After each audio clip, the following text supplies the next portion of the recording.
Hello students, welcome to Mastermind Classes. आज हम लोग अपने मैक्रो इकोनॉमिक्स के सिलेबस में फर्स्ट चैप्टर को स्टार्ट करेंगे और हमारा जो फर्स्ट चैप्टर है वो है circular flow of income. Directly अपने चैप्टर और टॉपिक में जाने के पहले थोड़ा सा समझते हैं अपना सब्जेक्ट क्या है, मैक्रो इकोनॉमिक्स। ठीक है, तो पहले 2 मिनट बात करेंगे मैक्रो इकोनॉमिक्स के बारे में, फिर धीरे धीरे करके चैप्टर में जाएंगे और एक एक टॉपिक को अपने सीक्वेंस में समझेंगे। ठीक है, मैं सारे टॉपिक को आपस में इंटरलिंक करके समझाऊंगा जिससे कि तुम्हारे दिमाग में क्लैरिटी बनी रहे। एक चीज़ मैं बता दूं, मैक्रो इकोनॉमिक्स जो है ना, ये थोड़ा अलग तरीके का ये सेक्शन है। कुछ चीज़ें यहाँ पर टेक्निकल है, कुछ चीज़ें आपको लर्न करनी पड़ेगी, मगअप करनी पड़ेगी, तो आपको बोरिंग भी लगेगा कहीं कहीं पर। ठीक है, लेकिन ऐसा नहीं है कि सारी चीज़ें आपको याद करनी है, कहीं कहीं पर टेक्निकल एस्पेक्ट भी आएगा।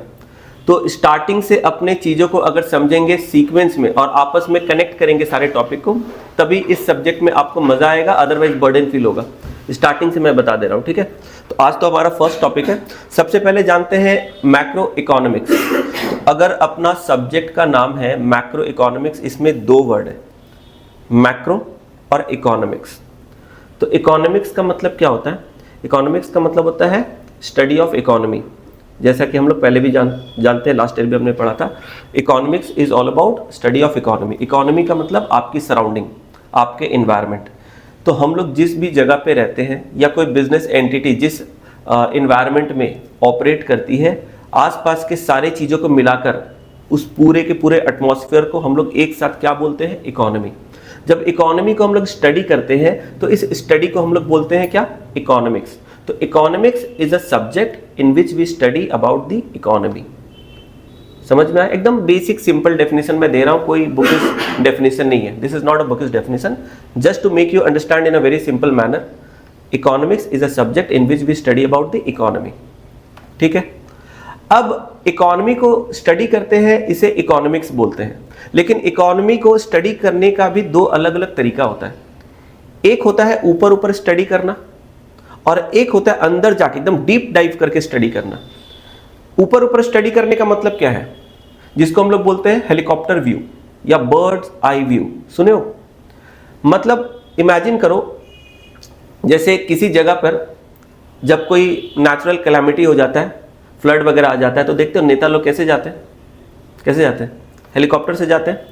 और वो हेलीकॉप्टर में बैठकर देखते हैं कि कहाँ कहाँ पानी है, कहाँ घर मकान टूट गए हैं, कहाँ लोग बेघर हो गए हैं, या जो भी है, उस पूरे जगह का मुआयना करते हैं ऊपर से, बिना उस जगह पे उतरे।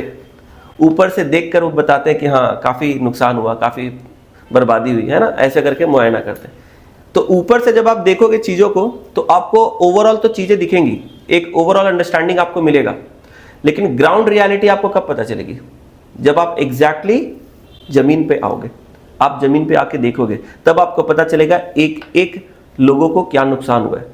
कई लोगों के घर के परिवार के लोग चले गए, कोई बिछड़ गए, किसी का घर टूट गया, किसी का कारोबार बंद हो गया, बहुत चीज़ें।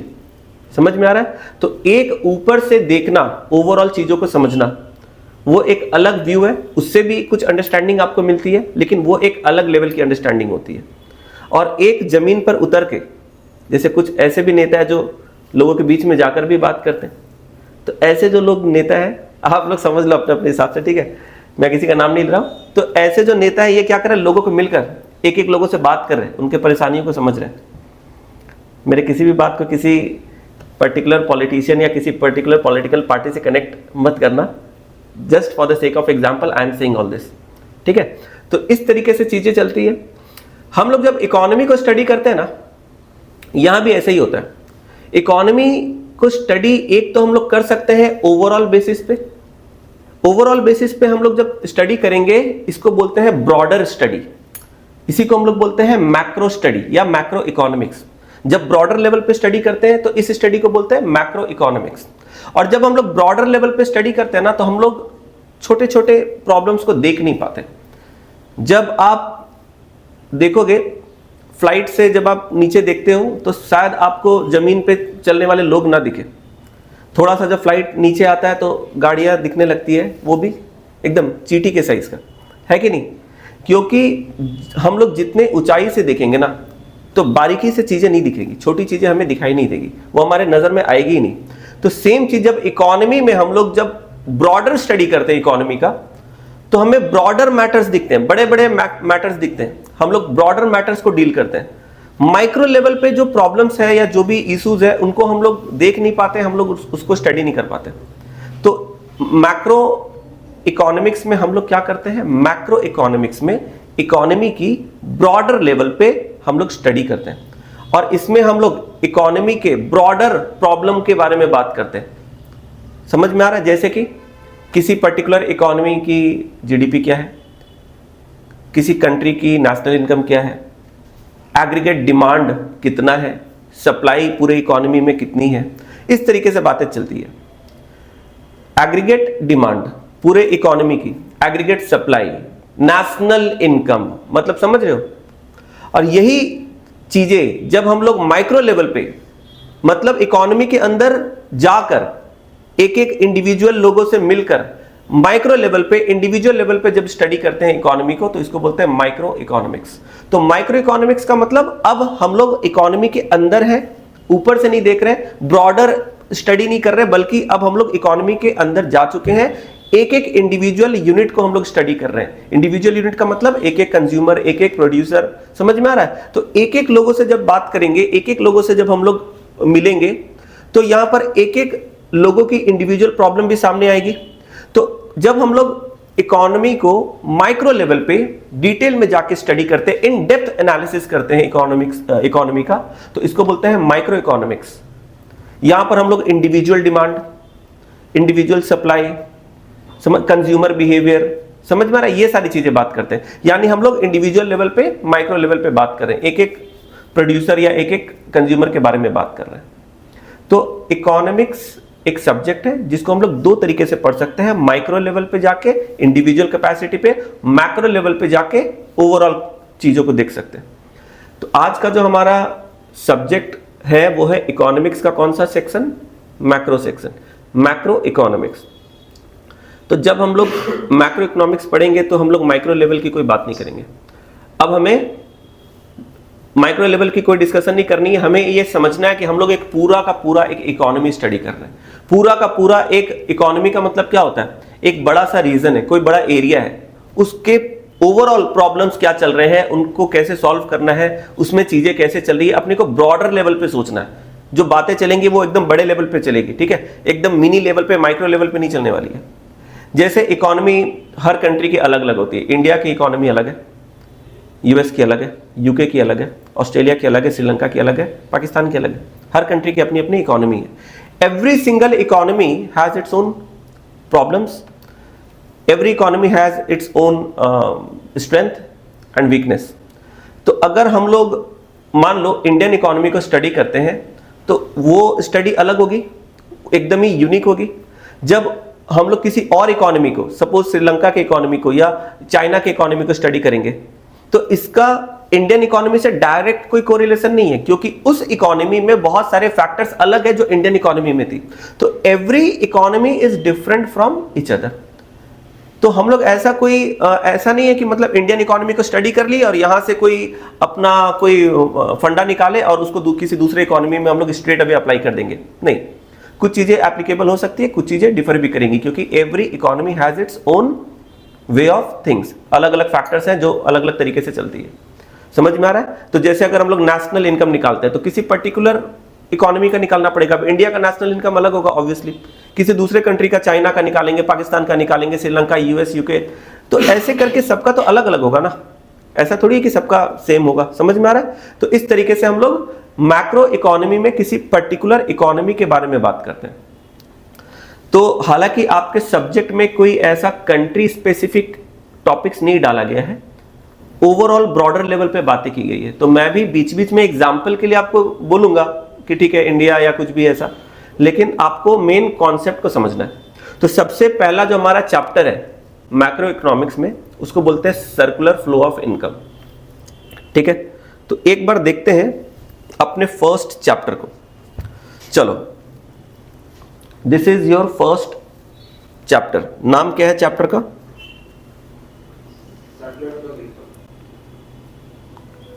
Circular of income. This is the very first chapter of this section, macro economics. अब ब्रॉडली अगर बात करें तो इस चैप्टर में हमें ये सारे टॉपिक्स पढ़ने हैं। मैक्रो इकोनॉमिक्स क्या होता है, मैक्रो और माइक्रो इकोनॉमिक्स में क्या डिफरेंस है, क्या अंतर है, सर्कुलर फ्लो ऑफ इनकम क्या है, सर्कुलर फ्लो ऑफ इनकम के क्या क्या फेजेस होते हैं, स्टॉक और फ्लो कॉन्सेप्ट क्या होता है और उनमें क्या डिफरेंस है, टाइप्स ऑफ सर्कुलर फ्लो, कितने तरह के सर्कुलर फ्लो होते हैं, सेक्टर्स क्या क्या है इकोनॉमी में, और ओपन और क्लोज्ड इकोनॉमी किसको बोलते हैं। स्टार्टिंग के जो 2 टॉपिक्स है ये सिर्फ सीबीएसई में है, आईसी में नहीं है, ठीक है। लेकिन अंडरस्टैंडिंग पर्पस के लिए मैं बताऊंगा, आप लोग भी जान के रखो, क्योंकि स्टार्टिंग के 2 टॉपिक जो आईसी बोर्ड के स्टूडेंट्स हैं वो ऑलरेडी क्लास 11 में पढ़ चुके हैं। आपके सिलेबस में मैक्रो का डिफरेंस और मीनिंग ये सब ऑलरेडी था, लेकिन अभी जो सीबीएसई में है उनका मैक्रो इकोनॉमिक्स क्या होता है, मीनिंग, और माइक्रो और मैक्रो के बीच का डिफरेंस ये यहाँ पर दिया हुआ है, ठीक है। बाकी जो चीज़ें हैं वो मोस्टली कॉमन है, लेकिन कुछ चीज़ें डिफर करेगी, वो भी मैं बताता चलूँगा, ठीक है।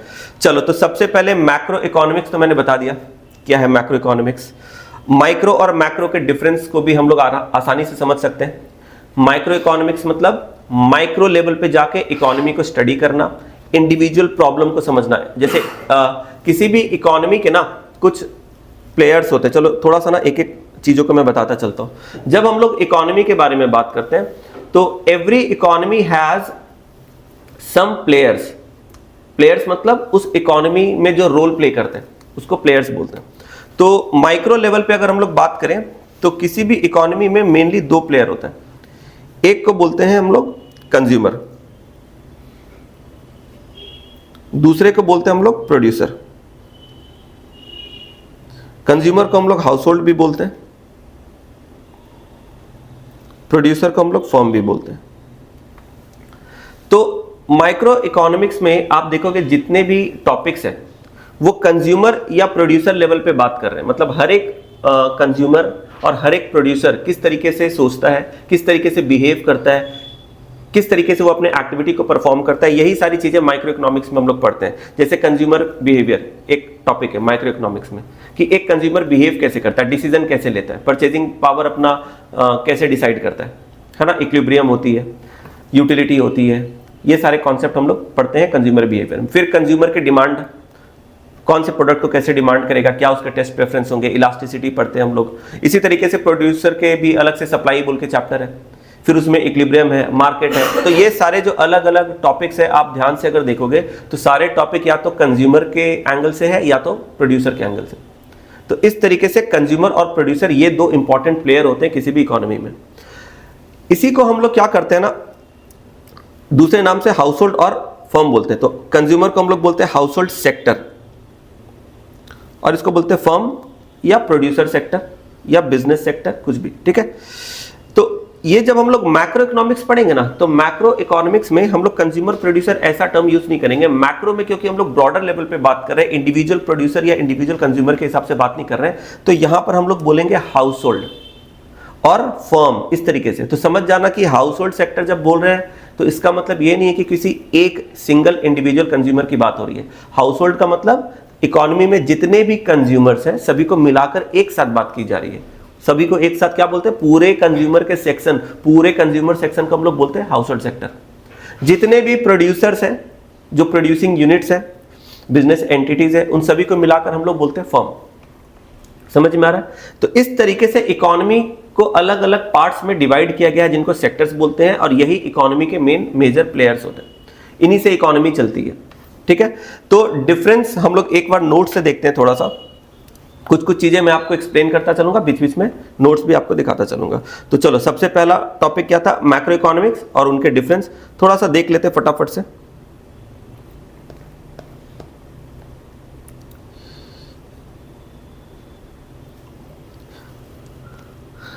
देखो यहां पर क्या लिखा हुआ है, the term macro has been derived from the Greek word macros which means large.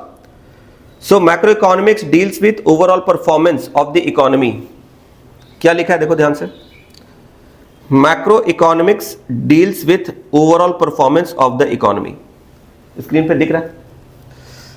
ये फॉन्ट के कलर को और डिजाइन को मैंने चेंज कर दिया इस साल, क्योंकि नॉर्मली जो टेक्स्ट बुक होते हैं उसके जो फॉन्ट्स होते हैं ना वो बहुत ही बोरिंग होते हैं और स्टूडेंट को देखकर नींद आते हैं। तो फॉन्ट का कलर और फॉन्ट का जो डिज़ाइन होता है वो भी अपने आप में एक इंपॉर्टेंट चीज़ है। तो जब आप बुक ओपन करते हो तो अगर बोरिंग सा बुक रहेगा ना तो आपको जल्दी पढ़ने का इच्छा नहीं करेगा। देखो टॉपिक को तो सिंपल नहीं कर सकते, जो चैप्टर है जो कंटेंट है वो तो वही रहने वाला है, लेकिन थोड़ा सा उसको कलरफुल करके प्रेजेंटेबल करके थोड़ा डिज़ाइन जहाँ पर दे सके वहाँ डिज़ाइनर करके, सो दैट कि जब तुम खोलो तो तुम्हें थोड़ा सा मन करे कि पढ़े। वो अलग बात है, पढ़ने के थोड़ी देर के बाद तुम्हारा मन शायद हो सकता है कि और ना करे पढ़ने का, ठीक है, पर एक बार के लिए अच्छा लगना चाहिए। तो इसलिए मैंने इस बार थोड़ा सा जो ये फॉन्ट है थोड़ा सा जैसे जो कॉमिक्स वगैरह में जैसा फॉन्ट होता है ना वैसा मैंने यूज़ किया। हालांकि कॉमिक्स नहीं है पर तुम्हें फीलिंग आएगा कि चलो कुछ इंटरेस्टिंग पढ़ रहे हैं। तो ये जो इंपॉर्टेंट चीज है, macro economics deals with overall performance of the economy, यानी ये जो सब्जेक्ट है मैक्रो इकोनॉमिक्स ये किसी भी इकोनॉमी के ओवरऑल परफॉर्मेंस को इंडिकेट करती है, उसके बारे में बात करती है। इंडिविजुअल लेवल पे कोई कंज्यूमर या प्रोड्यूसर क्या कर रहा है, उसकी परफॉर्मेंस कैसी चल रही है, उससे कोई मतलब नहीं है। मैक्रो लेवल पे, मैक्रो इकोनॉमिक्स में हम लोग बॉदर नहीं करते, हमें देखना है ओवरऑल इकोनॉमी का क्या परफॉर्मेंस है। जैसे इंडिया की इकोनॉमी ग्रो कर रही है, जीडीपी इंक्रीज हो रही है, तो ये हम लोग बात करेंगे कि Indian economy is growing, GDP is increasing, national income per capita income ये क्या चला। जब इस लेवल पे बात करते हैं, जब हम लोग बोलते हैं पर कैपिटा इनकम बढ़ रहा है, इंडिया का पर कैपिटा इनकम बढ़ रहा है, अगर मान लो मैं ऐसा बोलता हूं, इसका मतलब ये नहीं है कि इंडिया के हर एक आदमी का इनकम बढ़ रहा है, नहीं, इंडिया के हर एक पर्सन, हर एक अर्निंग मेंबर का इनकम जरूरी नहीं कि बढ़ रहा है, किसी का बढ़ रहा होगा किसी का घट रहा होगा, वो बात की बात है। पर ओवरऑल बेसिस पे, जो एवरेज बेसिस पे अगर बात करें तो इंडिया का पर कैपिटा इनकम बढ़ रहा है, जीडीपी इंक्रीज हो रहा है, यानी कि प्रोडक्शन इंक्रीज हो रहा है, बढ़ रहा है। समझ में आ रहा है? तो वैसे जब हम लोग देखते हैं ना तो मैक्रो लेवल पे बहुत सारी चीजें दिखती है, लोग बोलते हैं अरे मेरे को तो नहीं समझ में आ रहा, मेरा इनकम तो नहीं बढ़ रहा है। न्यूज में, सोशल मीडिया में देखते होगे ना, जब हम लोग बात करते हैं कि इंडिया की जीडीपी इंक्रीज हो रही है, इंडिया वर्ल्ड में सबसे 5th लार्जेस्ट इकोनॉमी बन चुका है, तो बहुत सारे लोग आपको रास्ते में ऐसे देखते मिलेंगे, अरे ये क्या डेटा, ये कहां से ये सारा डेटा आ रहा है, कुछ समझ नहीं आ रहा है, मेरे को तो कुछ नहीं चेंज दिख रहा है, मेरे को तो कुछ नहीं, मेरा तो इनकम नहीं बढ़ा, मेरा तो लाइफ में कोई चेंज नहीं आया। तो it's not about individual person ना, एक एक पर्सन के लाइफ में क्या चेंज आया इसको हम लोग रिप्रेजेंट नहीं करते जब हम लोग मैक्रो लेवल पे बात करते हैं। तो जब हम लोग GDP, national income, per capita income, literacy rate, ये सब जब हम लोग बोलते हैं तो ये इंडिविजुअल पर्सन के ऊपर बात नहीं हो रही है, ये बात हो रही है ओवरऑल इकोनॉमी के बेसिस पे। तो इसीलिए क्या बोला जा रहा है, macro economics deals with overall performance of the economy. समझ में आ रहा है? Not on individual level. It is concerned with the study of problem of the economy like inflation, unemployment, poverty, etc. तो ये जो मैक्रो इकोनॉमिक्स है इसमें हम लोग, जैसा कि अभी थोड़ी देर पहले भी बात की है, हम लोग ब्रॉडर जो इश्यूज है उसके बारे में बात करते हैं। जैसे कि किसी इकोनॉमी में इन्फ्लेशन कैसा चल रहा है, वहां पर एम्प्लॉयमेंट या अनएम्प्लॉयमेंट की रेट क्या चल रही है, पॉवर्टी का क्या स्टेटस है, ये सब। एक आदमी गरीब है तो वो तो जिंदगी भर बोलेगा कि भाई मेरे को तो पॉवर्टी लग रहा है, पूरे देश में पॉवर्टी है, क्योंकि गरीब इंसान को लगेगा पूरा दुनिया में गरीबी चल रहा है, अमीर इंसान को लगेगा पूरा दुनिया में अमीरी चल रहा है। लेकिन यहाँ गरीब और अमीर एक एक इंसान के लेवल पे बात हो ही नहीं रही है। समझ में आ रहा है? रिच कंट्रीज में भी पुअर लोग होते हैं, फाइनेंशियली वीक लोग होते हैं, और वीक इकोनॉमी में भी फाइनेंशियली साउंड लोग होते हैं। तो ऐसा नहीं कि किसी भी कंट्री में सारे लोग अनएम्प्लॉयड होते हैं, इलिटरेट होते हैं, पुअर होते हैं या रिच होते हैं, ऐसा नहीं है। हर तरह के इकोनॉमी में, poor of the poorest economy में भी कुछ आपको रिच लोग मिल जाएंगे। समझ में आ रहा है? And rich of the richest economy में भी आपको कुछ पुअर लोग मिल जाएंगे। हर जगह आपको पढ़े लिखे लोग भी मिल जाएंगे, अनएम्प्लॉयड भी मिल जाएंगे, एम्प्लॉयड भी मिल जाएंगे। तो ये ओवरऑल डिस्कशन है, तो ये भी एक रिलेवेंट पार्ट है। चलो, बेसिक चीजें यही है, बाकी उसी के बारे में बताया गया। Macro economics is a part of economic theory which studies with the behaviour of aggregate of the economy as a whole. Aggregate of the economy as a whole, पूरे इकोनॉमी के एग्रीगेट को, यानी कि सम टोटल को हम लोग एक साथ स्टडी करते हैं। We are not studying on individual level, we are studying the aggregate of the economy. पूरे इकोनॉमी को as a whole single unit मानते हैं हम लोग, पूरे इकोनॉमी को एज अ होल एक सिंगल यूनिट मानते हैं, और उस पूरे इकोनॉमी में हम लोग देखते हैं क्या चीजें कैसे चल रही है। जैसे कि national income, aggregate output, aggregate consumption, its main tools are aggregate demand and aggregate supply. Mainly हम लोग इकोनॉमी की स्टडी कैसे करते हैं, एग्रीगेट डिमांड पूरे इकोनॉमी में कितना चल रहा है, एग्रीगेट सप्लाई कितनी है, ये। अब इसके डिफरेंसेस यहां पर दिए गए हैं, बहुत ही सिंपल है, फटाफट से देख लेते हैं। मीनिंग तो वही है।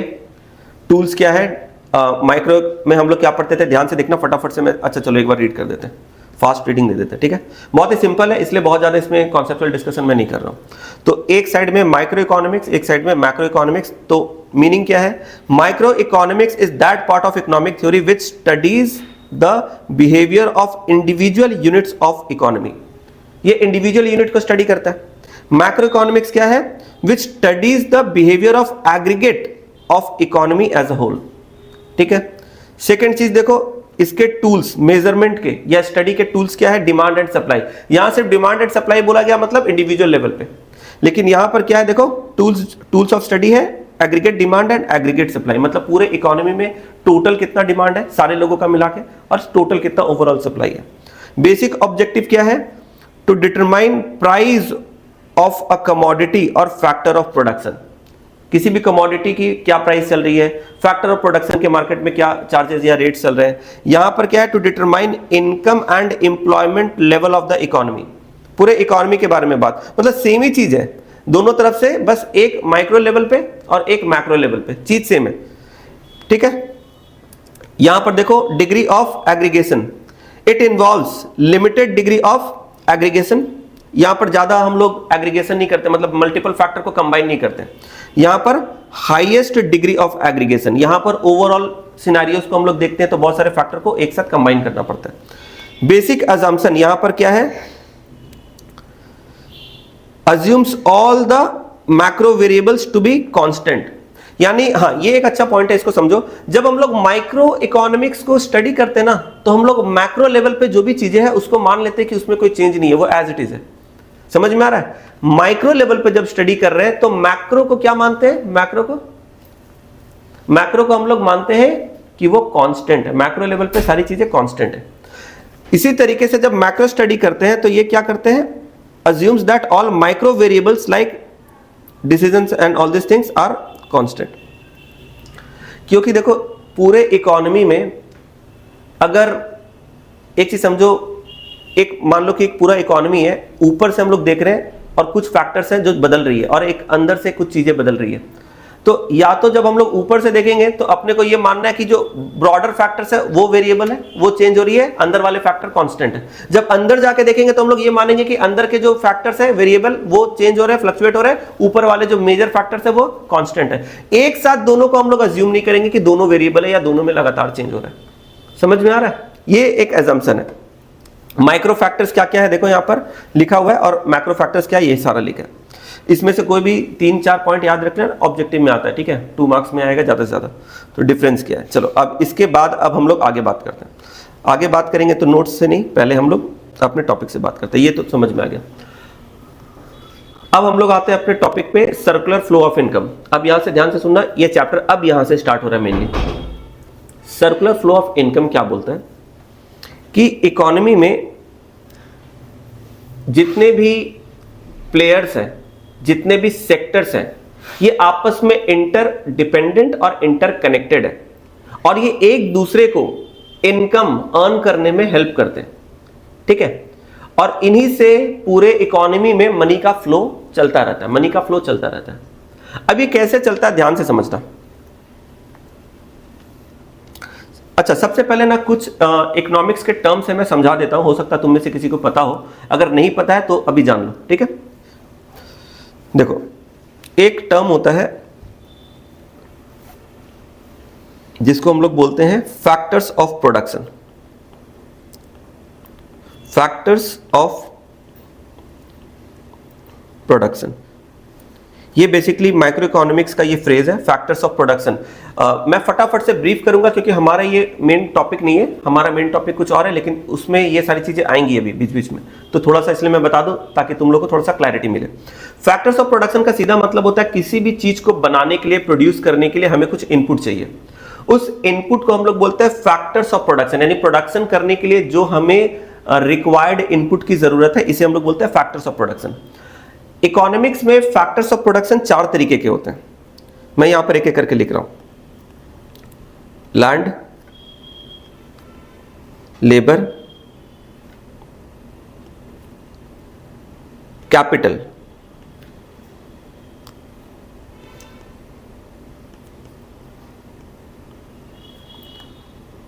एंटरप्रेन्योरशिप, ठीक है। ये जो 4 चीजें हैं ना, इनको हम लोग बोलते हैं फैक्टर्स ऑफ प्रोडक्शन। यानी कि इकोनॉमिक्स में ये माना जाता है कि कोई भी चीज आप नहीं प्रोड्यूस कर सकते अगर आपके पास ये 4 चीजें नहीं है तो, ठीक है। तो ये जो 4 चीजें हैं ना, ये बेसिकली एक कैटेगरी है, ठीक है। ये कोई एलिमेंट नहीं है, कोई आइटम नहीं है, बल्कि ये कैटेगरी है। जैसे लैंड, लैंड का डिक्शनरी मीनिंग तो होता है अर्थ सरफेस, पर इकोनॉमिक्स में लैंड का मतलब होता है वो सारी चीजें जो हमें मदर नेचर से फ्री ऑफ कॉस्ट अवेलेबल है, जिसके लिए हमें कुछ पे नहीं करना पड़ता। किनको? नेचर को कुछ पे नहीं करना पड़ता। तो जो भी चीजें फ्री ऑफ कॉस्ट नेचर हमें देती है for the benefit of human being, इसे हम लोग लैंड के कैटेगरी में हम लोग मानते हैं from the view point of economics, ठीक है। यानी कि इकोनॉमिक्स के हिसाब से लैंड में वाटर भी आ जाता है, एयर भी आ जाता है, ठीक है। जो फॉरेस्ट रिजर्व है, माइंस है, वो सारे लैंड का पार्ट है, ठीक है। अब तुम लोग बोलोगे सर ये तो अजीब से, हाँ ये अजीब है, पर इकोनॉमिक्स में ऐसे ही मानते हैं। तो land does not only mean the surface of earth, but it includes all the free resources of the nature, ठीक है। लेबर, लेबर का मतलब होता है ह्यूमन एफर्ट, यानी कि कोई भी चीजों को बनाने के लिए, देखो लैंड का किस कॉन्टेक्स्ट में लैंड को हम लोग यूज करते हैं, किसी भी चीज को जब हम लोग प्रोड्यूस करते हैं तो उसको प्रोड्यूस करने के लिए जो भी रिक्वायर्ड इनपुट चाहिए वो डायरेक्टली इनडायरेक्टली हमें नेचर से ही मिलता है। किसी भी चीज को हम लोग बना रहे हैं उसके लिए जो भी इनपुट चाहिए वो डायरेक्टली इनडायरेक्टली अपने को नेचर से ही मिल रहा है कि नहीं। तो इसलिए नेचर से हमें जो भी चीजें मिल रही है, हम लोग जो भी चीजें को एक्सट्रैक्ट कर रहे हैं डायरेक्टली इनडायरेक्टली, वो सभी चीजें लैंड है। लेकिन नेचर से रिसोर्सेज तो मिल रहे हैं, लेकिन उसको गुड्स में कन्वर्ट करने के लिए, उसमें वैल्यू ऐड करने के लिए, यूटिलिटी क्रिएट करने के लिए ह्यूमन एफर्ट की जरूरत पड़ती है। क्योंकि बहुत सारी चीजें ऐसी होती है जो एज इट इज फॉर्म में यूजफुल नहीं होती है, समझ में आ रहा है। तो उसको आपको क्या करना पड़ेगा, ऐसे चीजों में कन्वर्ट करना पड़ेगा जिसमें वैल्यू एडिशन हो, जिससे यूटिलिटी क्रिएट हो सके। समझ में आया? जैसे कि मान लो क्रूड ऑयल, जमीन के अंदर क्रूड ऑयल है, ये एक नेचुरल रिसोर्सेज है, एज इट इज फॉर्म में इसको यूज करना डिफिकल्ट है। लेकिन ह्यूमन एफर्ट से हम लोग क्या करते हैं, हम लोग जमीन के अंदर से एक्सट्रैक्शन करते हैं, क्रूड ऑयल को निकालते हैं, उसको रिफाइनरी में ले जाकर उसको रिफाइन करते हैं और उससे मल्टीपल प्रोडक्ट्स हम लोग बनाते हैं, जैसे कि petroleum, diesel, kerosene oil, grease, दुनिया भर की चीजें, फिर जो आपके एलपीजी गैस होते हैं, ये सारी चीजें। समझ में आ रहा है? तो ये सभी चीजें क्यों पॉसिबल है? क्योंकि ह्यूमन एफर्ट यहां पर लग रहा है। ऐसे कोई भी चीज हम लोग जब बनाते हैं तो विदाउट ह्यूमन एफर्ट पॉसिबल नहीं है। तो इसीलिए सेकंड फैक्टर ऑफ प्रोडक्शन क्या है? लेबर। कैपिटल, कैपिटल का मतलब नॉर्मली कॉमर्स में, अकाउंटेंसी में हम लोग पढ़ते हैं, कैपिटल का मतलब वो अमाउंट ऑफ मनी जो हम लोग अपने बिजनेस में इन्वेस्ट करते हैं। But this is the meaning of accountancy. ये अकाउंट्स में हम लोग अकाउंट्स के व्यू पॉइंट से ये समझते हैं। इकोनॉमिक्स में यहां पर भी थोड़ा सा चेंज है। इकोनॉमिक्स में capital does not only mean the amount of money which you are investing into your business, but it also includes all the man-made equipments, man-made things। जैसे कि अगर प्रोडक्शन करने के लिए आपको एक मशीनरी की जरूरत है, तो ये मशीनरी इंसान को ही बनाना पड़ेगा। मतलब जो भी फैक्ट्रीज में मशीनरी है, ये सारी मशीनरी ह्यूमन एफर्ट का नतीजा है, ये इक्विपमेंट इंसान ने बनाई है। तो जो भी मैन मेड चीजें हैं वो सब भी कैपिटल का पार्ट है। तो capital means the investment in monetary terms plus all man made equipments, वो सब भी कैपिटल में आ जाता है, ठीक है। एंटरप्रेन्योरशिप ये सबसे इंपॉर्टेंट वाइटल फैक्टर माना जाता है, यानी कि ये वो एफर्ट है जो बाकी सारे फैक्टर्स को इंटीग्रेट करके प्रोडक्शन को इनिशिएट करता है। देखो, अगर आपको कोई पर्टिकुलर डिश बनाना है, उसके लिए जो भी इंग्रेडिएंट चाहिए वो सब आपके पास है ना। मान लो कोई वेजिटेबल बनाना है तो आपके पास रॉ वेजिटेबल्स है, स्पाइसेस है, मसाले जो चाहिए वो भी है, आपके पास स्टोव, सिलेंडर, गैस सब कुछ है, यूटेंसिल्स, पैन, जो कुछ भी चाहिए वो everything you have, but there is no one to cook the dish. Will it be possible to prepare the dish? No. तो आपके पास जितने भी रिसोर्सेज हो, सब कुछ हो, लेकिन अगर कोई करने वाला इंसान ही नहीं है जो वो सारी चीजों को करेगा, परफॉर्म करेगा, तब तक वो होगा नहीं। तो प्रोडक्शन के लिए इनपुट चाहिए, आपके पास है, सपोज काम करने के लिए लोग भी है, पैसा या मशीनरी, इक्विपमेंट वो सब भी है, लेकिन वो बंदा ही नहीं है जो बाकी चीजों को कोऑर्डिनेट करके इनिशिएट करे, प्रोडक्शन एक्टिविटी को कैरी ऑन करे। तो जब तक वो नहीं रहेगा ना, तो बाकी सारे इनपुट्स भी यूजलेस हो जाएंगे। तो ऐसे पर्सन को हम लोग बोलते हैं एंटरप्रेन्योर। एंटरप्रेन्योर वो पर्सन होता है जो रिस्क बियर करता है, किसी भी एक्टिविटी को परफॉर्म करता है, वो क्या करता है, प्रोएक्टिवली इनिशिएट करता है किसी प्रोडक्शन एक्टिविटी को, समझ में आ रहा है, he is the risk bearer, और उसके स्किल को, उसके एफर्ट को हम लोग बोलते हैं एंटरप्रेन्योरशिप, ठीक है। अब देखो ये सारे फैक्टर्स हैं, इसके वजह से ही प्रोडक्शन पॉसिबल हो पाते हैं। इकोनॉमिक्स में बोलते हैं हम लोग ये 4 फैक्टर्स है, फैक्टर्स ऑफ प्रोडक्शन, इसके वजह से ही प्रोडक्शन पॉसिबल हो पाता है। ये तो है फैक्टर ऑफ प्रोडक्शन। अब ये फैक्टर ऑफ प्रोडक्शन को जो प्रोवाइड करते हैं उनको क्या बोलते हैं, फैक्टर ओनर्स। ये फैक्टर ऑफ प्रोडक्शन को जो प्रोवाइड करते हैं उनको क्या बोलते हैं, फैक्टर ओनर्स। ध्यान देना, फैक्टर ओनर्स। फैक्टर ओनर्स का मतलब क्या होता है, वो लोग जो ये फैक्टर को ओन करते हैं, यानी कि providers of factors of production. ध्यान से सुनना, ये इसका मतलब क्या है, providers of such factors.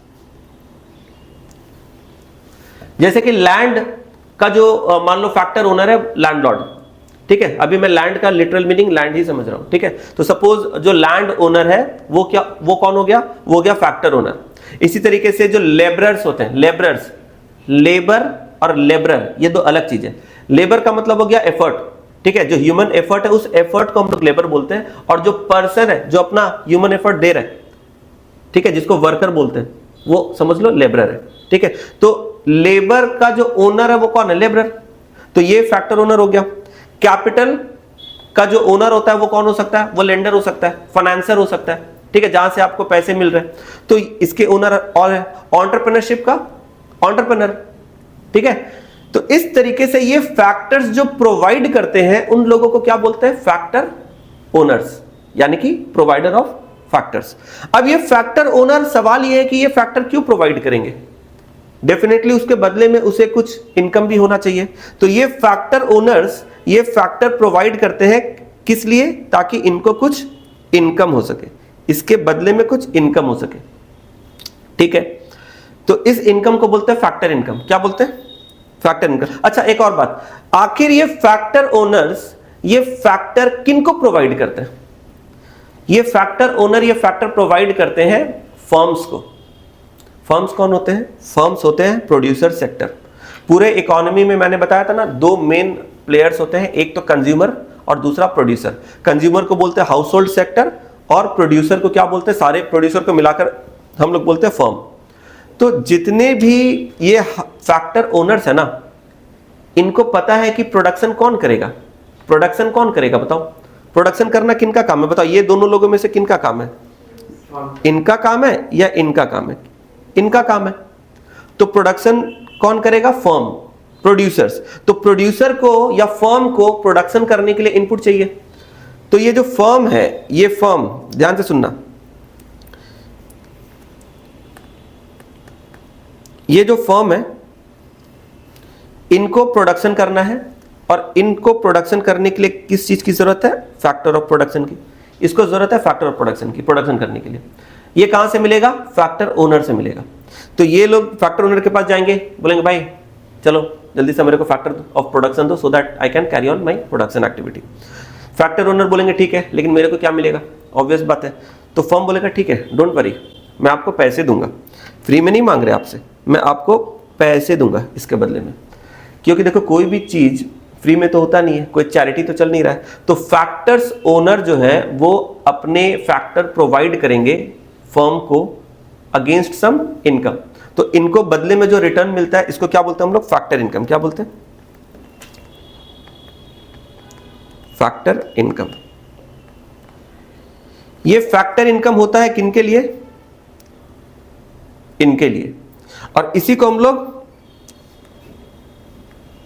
Factor payment या फैक्टर कॉस्ट भी बोलते हैं। किसको बोलते हैं, फर्म के एंगल से। मतलब एक चीज तुम समझो, एक इंसान अगर किसी दूसरे इंसान को पेमेंट करता है तो जो रेसिपिएंट है उसके लिए तो वो इनकम है, पर जो पेयर है उसके लिए वो क्या है, कॉस्ट है या एक्सपेंस है। तो factor payment and factor income are not two different things, it is the same thing but from different viewpoint. From the viewpoint of the firm, this payment is called factor payment because they are the payers. तो अगर कोई firm payment कर रहा है, land, labour, capital, किसी भी चीज के लिए अगर पेमेंट कर रहा है, तो फर्म के तरफ से उसे क्या नाम दिया जाएगा? फैक्टर पेमेंट, क्योंकि वो पे कर रहा है। और इसी पेमेंट को अगर हम लोग फैक्टर ओनर के साइड से सोचेंगे तो वो उनके लिए ये क्या होगा? फैक्टर इनकम, क्योंकि वो लोग रिसीव कर रहे हैं। तो फैक्टर इनकम, फैक्टर पेमेंट दोनों सेम है। समझ में आ रहा है? अच्छा, ये होता क्या है फैक्टर पेमेंट या फैक्टर इनकम? होता क्या है तो याद रखना, लैंड के लिए जो पेमेंट किया जाता है इसको बोलते हैं रेंट, लेबर के लिए जो पेमेंट करते हैं उसको बोलते हैं वेजेस, कैपिटल के लिए जो पेमेंट करते हैं उसको बोलते हैं इंटरेस्ट, और नंबर 4 एंटरप्रेन्योरशिप के लिए जो पेमेंट करते हैं उसको बोलते हैं प्रॉफिट। यानी कि ये जो 4 फैक्टर्स हैं, land, labour, capital and entrepreneurship, in 4 factors के बदले में जो पेमेंट मिलता है ना ओनर्स को, वो ये है rent, wages, interest and profit. तो अगर आपसे कोई पूछेगा what are the factors of production, आप क्या बोलोगे? Land, labour, capital and entrepreneurship. अगर आपसे कोई पूछेगा व्हाट आर फैक्टर पेमेंट्स और व्हाट आर फैक्टर इनकम्स, तो क्या आप बोलोगे? Rent, wages, interest and profit. यानी कि जो लैंड प्रोवाइड करते हैं उसको लैंड के बदले में रेंट मिलता है, जो लेबर प्रोवाइड कर रहा है यानी लेबरर, उनको उसके बदले में क्या मिलता है? वेजेस मिलता है, जो कैपिटल प्रोवाइड कर रहा है, जो फाइनेंसर है, उसको उसके बदले में इंटरेस्ट मिलता है। हम लोग ये अज्यूम करते हैं इकोनॉमिक्स में कि जो मनी है इट इज नॉट फ्री, आपको उसके बदले में कुछ पे करना पड़ेगा विच इज इंटरेस्ट। तो कैपिटल के बदले में आपको इंटरेस्ट देना पड़ेगा, ठीक है। और जो एंटरप्रेन्योरशिप है, एंटरप्रेन्योरशिप जो इतना मेहनत कर रहा है, हर एक चीज को कोऑर्डिनेट कर रहा है, इंटीग्रेट कर रहा है, प्रोडक्शन कैरी ऑन कर रहा है, उसको भी तो कुछ चाहिए ना उसके बदले में। वो क्या चाहता है? क्या चाहता है एंटरप्रेन्योर? प्रॉफिट, क्योंकि इसी के लिए वो इतना माथापच्चीस कर रहा है कि नहीं? तो एंटरप्रेन्योर का जो रिटर्न है वो क्या है? प्रॉफिट। अब तुम यहां पर देखना, ये 4 फैक्टर्स ऑफ प्रोडक्शन, ये 4 क्या है? Factor income. चलो इतना चीज हम लोग समझ लिए। अब ध्यान से देखो, इकोनॉमी में प्रोडक्शन हो रहा है और किस तरीके से चीजें काम कर रही है। वापस से आते हैं अपने टॉपिक में। देखो यहां पर ये हाउस होल्ड सेक्टर है और ये फर्म है। अच्छा, इकोनॉमी में ना मेनली 4 प्लेयर्स होते हैं, मतलब 4 इंपॉर्टेंट सेक्टर्स होते हैं, ठीक है। हम लोग जब स्टडी करते हैं अपने सिलेबस के हिसाब से और अपने टॉपिक को, तो हम लोग अलग अलग पार्ट्स में इसको स्टडी करते हैं। जैसे पहले मैं बता दूं, हाउस होल्ड एक सेक्टर है, फर्म एक सेक्टर है, इसके अलावा एक सेक्टर होता है गवर्नमेंट, और एक को बोलते हैं रेस्ट ऑफ द वर्ल्ड। ये 4 क्या है? ये पूरे इकोनॉमी के 4 डिविजन्स हैं, 4 पार्ट्स हैं, 4 सेक्टर्स हैं। यानी पूरे इकोनॉमी को अगर मैं डिवाइड करूं 4 अलग अलग पार्ट्स में, तो ये 4 सेक्टर्स बनेंगे। ये इकोनॉमी के 4 इंपॉर्टेंट प्लेयर्स हैं। मतलब इकोनॉमी इसी से चल रहा है, ठीक है। इकोनॉमी किससे चल रहा है? इन्हीं से चल रहा है। They are the major role players in the economy. तो जब हम लोग सिंप्लिसिटी के लिए इकोनॉमी को समझते हैं तो हम लोग सिर्फ 2 प्लेयर को लेते हैं। तो ये है प्लेयर नंबर 1, ये है प्लेयर नंबर 2। अगर हम लोग सिर्फ इन दोनों प्लेयर्स को लेकर इकोनॉमी को स्टडी करते हैं तो इस तरह के इकोनॉमी को बोलते हैं 2 सेक्टर इकोनॉमी। क्या बोलते हैं? 2 सेक्टर इकोनॉमी। इस स्टडी में हम लोग ये अज्यूम करते हैं कि कोई ये 3rd प्लेयर नहीं है और कोई 4th प्लेयर नहीं है। In reality it does not happen that way, ठीक है। But just for the sake of study we assume कि इकोनॉमी में सिर्फ 2 ही प्लेयर है, एक हाउस होल्ड सेक्टर और एक फर्म, और इन्हीं 2 सेक्टर से पूरा इकोनॉमी ऑपरेट हो रहा है, पूरा इकोनॉमी चल रहा है। तो जब हम लोग सिर्फ 2 सेक्टर, 2 प्लेयर को लेकर हम लोग इकोनॉमी की स्टडी करते हैं, तो इस तरह की इकोनॉमी को हम लोग क्या बोलते हैं? 2 सेक्टर इकोनॉमी। क्या बोलते हैं? 2 सेक्टर इकोनॉमी। बहुत ही सिंपल इकोनॉमी हो जाती है, इसको सिंपल इकोनॉमी भी बोलते हैं। बहुत ही सिंपल, क्योंकि 2 ही प्लेयर है और ये 2 प्लेयर ही आपस में एक दूसरे के साथ इंटरैक्ट करते हैं। ये 2 प्लेयर आपस में इंटरैक्ट करते हैं, कोई तीसरा चौथा प्लेयर तो है ही नहीं इकोनॉमी में इंटरैक्ट करने के लिए। तो अगर समझो इकोनॉमी में सिर्फ 2 ही प्लेयर है, एक है हाउस होल्ड और एक है फर्म। अब ये दोनों एक दूसरे के साथ कैसे इंटरैक्ट करेंगे? तो फर्म को क्या करना है? फर्म को करना है प्रोडक्शन। प्रोडक्शन के लिए इनको क्या चाहिए? इनको चाहिए इनपुट, यानी कि फैक्टर्स ऑफ प्रोडक्शन। और फैक्टर्स ऑफ प्रोडक्शन किसके पास है? हाउस होल्ड सेक्टर ही तो वो सेक्टर है जहां सारे इंडिविजुअल्स होते हैं। जितने भी फैक्टर ओनर्स हैं, चाहे लेबरर हो, चाहे लैंड का प्रोवाइडर हो, कैपिटल प्रोवाइडर हो, ये सभी लोग इंडिविजुअल ही तो हैं और इन सबको मिलाकर हम लोग हाउस होल्ड ही तो बोलते हैं। तो हाउस होल्ड ये जो है ना, ये पूरा का पूरा सेक्टर है। हाउस होल्ड कोई एक पर्सन नहीं है, house hold is a complete sector. इसी के अंदर सारे फैक्टर्स ओनर्स है।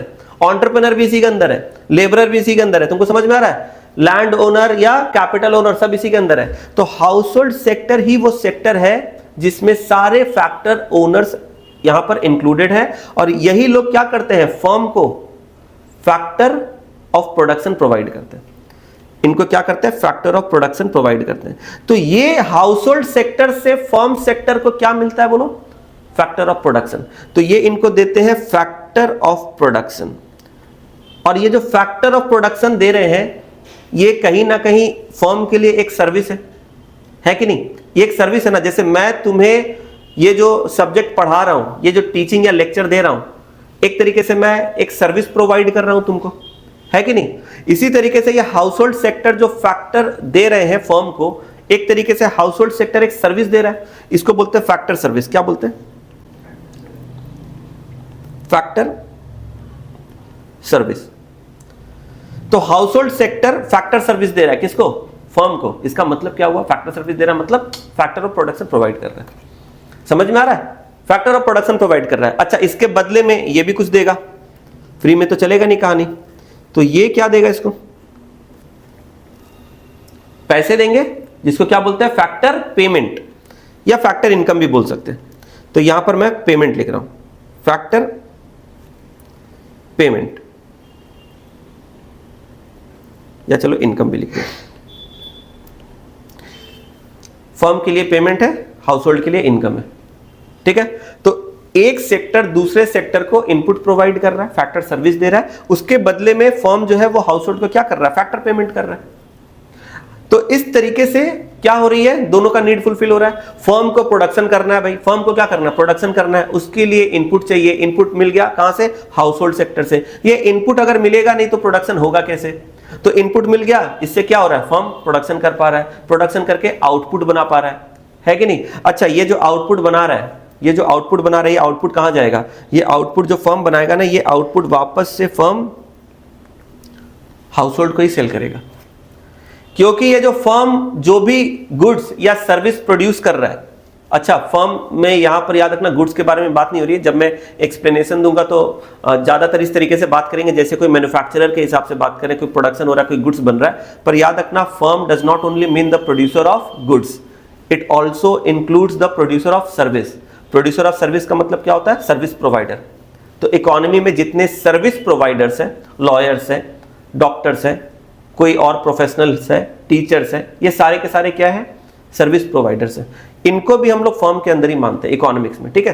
तो अभी हम लोग बात करेंगे ऐसे गुड्स के हिसाब से, थोड़ा कॉन्टेक्स्ट लेके बात करेंगे, पर मन में समझना दोनों। ठीक है? तो देखो, फर्म ने जो प्रोडक्शन किया, ये प्रोडक्शन अल्टीमेटली वापस से किनको मिलेगा? हाउस होल्ड सेक्टर में ही जाएगा, क्योंकि उनके कंज्यूमर कौन है?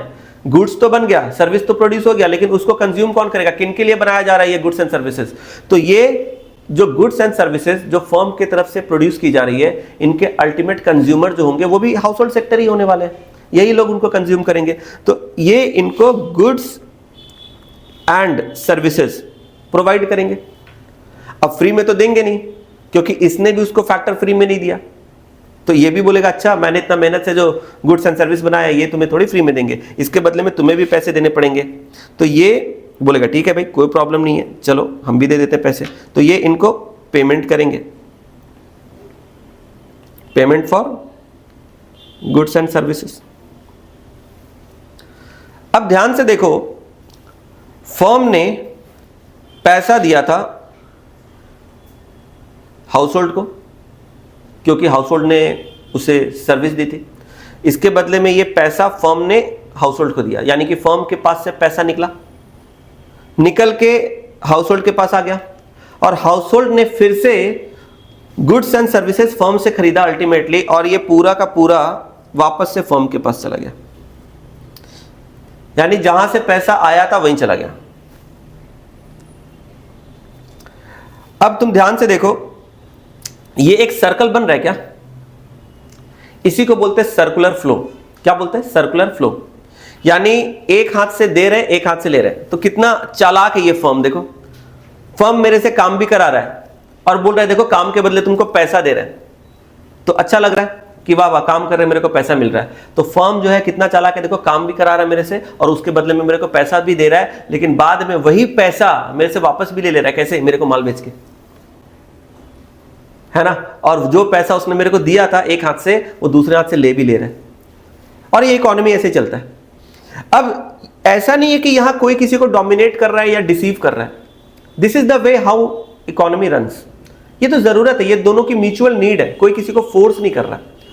हाउस होल्ड ने जो सर्विस दी थी फर्म को, अपनी चॉइस से दी थी, उसके बदले में फर्म ने बकायदा पेमेंट भी किया। इसके बाद हाउस होल्ड ने जो गुड्स एंड सर्विस खरीदा, वो भी जरूरी है भाई, उसको तो देखो हाउस होल्ड को तो गुड सर्विस चाहिए, तो फर्म बनाएगा नहीं तो हाउस होल्ड को मिलेगा कैसे। आज हम लोग जो भी कंज्यूम कर रहे हैं, चाहे वो कोई ड्रेस हो, कोई एक्सेसरीज हो, खाने पीने की कोई फूड आइटम्स हो, ये चीजें हमें मिल रही है क्योंकि कोई बना रहा है। तो हम लोग सारे कंज्यूमर्स हैं, हमें ये चीजें तभी मिल पाएंगी जब कोई बनाएगा। तो कहीं ना कहीं ये गुड्स एंड सर्विसेज जो हाउस होल्ड को अवेलेबल हो रहा है बिकॉज ऑफ द फर्म। तो हम लोग ये इसको खरीदते हैं और इसके बदले में हमें पैसे देने पड़ते हैं। तो ये जो पैसे दे रहे हैं वापस ये फर्म के पास चला जा रहा है। तो अच्छा, इस तरीके से तुम देखो यहां पर एक सर्कल बन गया। एक और सर्कल बन रहा है अंदर की तरफ, एक सर्कल और बन रहा है। हाउस होल्ड ने सर्विस दी, क्या सर्विस दी, input. Household factor owners है। हाउस होल्ड कौन है, फैक्टर ओनर्स। इन्होंने फैक्टर ऑफ प्रोडक्शन प्रोवाइड किया, इनपुट प्रोवाइड किया फर्म को, सो दैट कि प्रोडक्शन हो सके, अदरवाइज तो प्रोडक्शन हो ही नहीं पाता। और क्योंकि हाउस होल्ड सेक्टर ने फैक्टर ऑफ प्रोडक्शन दिया फर्म को, इसके वजह से फर्म ने प्रोडक्शन किया और गुड्स एंड सर्विस बनाया, और घूम फिर के यही गुड्स एंड सर्विस वापस से किनको मिली, हाउस होल्ड को। अगर गुड्स एंड सर्विस बनता नहीं तो हाउस होल्ड को मिलता नहीं, हाउस होल्ड का नीड कैसे पूरा होता। तो हाउस होल्ड ने जो दिया वो उसे घूम के वापस मिल गया। वापस से देखो, फर्म ने जो दिया था वो उसे घूम के वापस मिल गया, हाउस होल्ड ने भी जो दिया वो उसे घूम के वापस मिल गया। एक तरीके से हाउस होल्ड अपने लिए बना रहा है। तुम समझो, हाउस होल्ड सेक्टर जो इनपुट प्रोवाइड कर रहा है, फैक्टर प्रोवाइड कर रहा है, इससे प्रोडक्शन हो रहा है ना, और ये प्रोडक्शन होकर जो सामान बन रहा है, जो गुड्स एंड सर्विस बन रहा है, वो हाउस होल्ड को ही तो मिल रहा है। मतलब कहीं ना कहीं हाउस होल्ड का मेहनत का फल किसको मिल रहा है, हाउस होल्ड को मिल रहा है। तुम लोग को समझ में आ रहा है। अगेन ये एक सर्कल बन गया, ये भी एक सर्कुलर फ्लो है। तुम लोग को दिख रहा है, समझ में आया। तो यहां पर दो सर्कल है और इस सर्कल को हम लोग बोलते हैं सर्कुलर फ्लो। क्या बोलते हैं, सर्कुलर फ्लो। अब ये दो सर्कुलर फ्लो हम लोग यहां डायग्राम में देख सकते हैं, और ये दोनों को मैंने दो अलग अलग डिफरेंट कलर से यहां पर मार्क किया हुआ है, ठीक है। तो सर्कुलर फ्लो जो होते हैं ना, ये दो टाइप के होते हैं। एक को बोलते हैं मनी फ्लो, एक को बोलते हैं रियल फ्लो। एक को बोलते हैं मनी फ्लो, एक को बोलते हैं रियल फ्लो। मनी फ्लो मतलब मॉनेटरी टर्म्स में, मनी के टर्म्स में जो फ्लो हो रहा है, यानी एक के हाथ से पैसे जा रहे हैं, एक के हाथ से पैसे आ रहे हैं, पैसे का मूवमेंट, इसी को बोलते हैं मनी फ्लो। यानी कि circular flow in terms of money, as simple as that. इसको क्या बोलेंगे, मनी फ्लो। तुम लोग बता सकते हो क्या ये दो सर्कल में से मनी फ्लो कौन सा है? हाँ, राइट। देख के समझ में आ रहा है। फर्म ने पेमेंट किया हाउस होल्ड को, मनी के फॉर्म में किया, मॉनेटरी पेमेंट है। अगेन हाउस होल्ड ने गुड्स एंड सर्विस खरीदा, उसके बदले में वापस से उसने पेमेंट कर दिया फर्म को, ये भी मॉनेटरी पेमेंट है। तो ये जो फ्लो है ना, जो आउटर फ्लो आपको दिख रहा है इस डायग्राम में, ये जो फ्लो है ये है मनी फ्लो। इसके बाद एक और फ्लो है यहां पर, ये फ्लो मॉनेटरी टर्म्स में नहीं है। हाउस होल्ड सेक्टर ने फर्म को अपना क्या दिया, फैक्टर प्रोवाइड किया, यानी कि फैक्टर ऑफ प्रोडक्शन उसने दिया, तो वो कोई मॉनेटरी चीज तो नहीं है, वो इनपुट है। तो हाउस होल्ड ने इनपुट दिया फर्म को, उसके बदले में फर्म ने बनाकर गुड्स एंड सर्विस अवेलेबल किया हाउस होल्ड सेक्टर को। ये एक वापस से फ्लो बन गया, सर्कल बन गया, लेकिन ये मनी के टर्म्स में नहीं है, तो इसको बोलते हैं रियल फ्लो। क्या बोलते हैं, रियल फ्लो। तुम लोग को समझ में आया। तो दो तरह का फ्लो होता है, रियल फ्लो और मनी फ्लो। तो ये जो आउटर सर्कल है ये क्या है,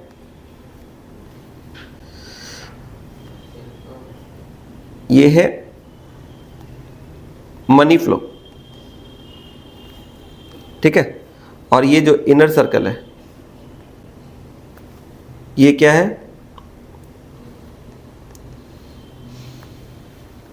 रियल फ्लो, ठीक है। तो रियल का मतलब हमेशा समझना नॉन मॉनेटरी फॉर्म, और मनी का मतलब समझने की जरूरत नहीं है, मनी मतलब मॉनेटरी फॉर्म, मनी का उल्टा रियल, नॉन मॉनेटरी फॉर्म। समझ में आ रहा है? इसी तरीके से किसी पर्सन का जो इनकम होता है ना, वो इनकम भी दो टाइप का होता है, मनी इनकम और रियल इनकम। ये मालूम है? किसी भी पर्सन के इनकम को हम लोग दो तरीके से, इकोनॉमिक्स के पॉइंट ऑफ व्यू से दो तरीके से समझ सकते हैं। एक को बोलते हैं मनी इनकम या मॉनेटरी इनकम, और एक को बोलते हैं real income. What is money income and what is monetary income? 2 minute का टाइम लेते हैं, फटाफट से सुनते हैं, अच्छा कॉन्सेप्ट है, ध्यान से सुनना। मान लो यहां पर एक पर्सन है, उसकी इनकम थी 10,000 रुपीज पर मंथ। एक पर्सन है, उसकी इनकम कितनी थी? 10,000 रुपीज पर मंथ। और वो अपने इनकम से सपोज राइस परचेस करता था, जिसकी प्राइस थी, राइस की प्राइस कितनी थी? Suppose 200 rupees per KG.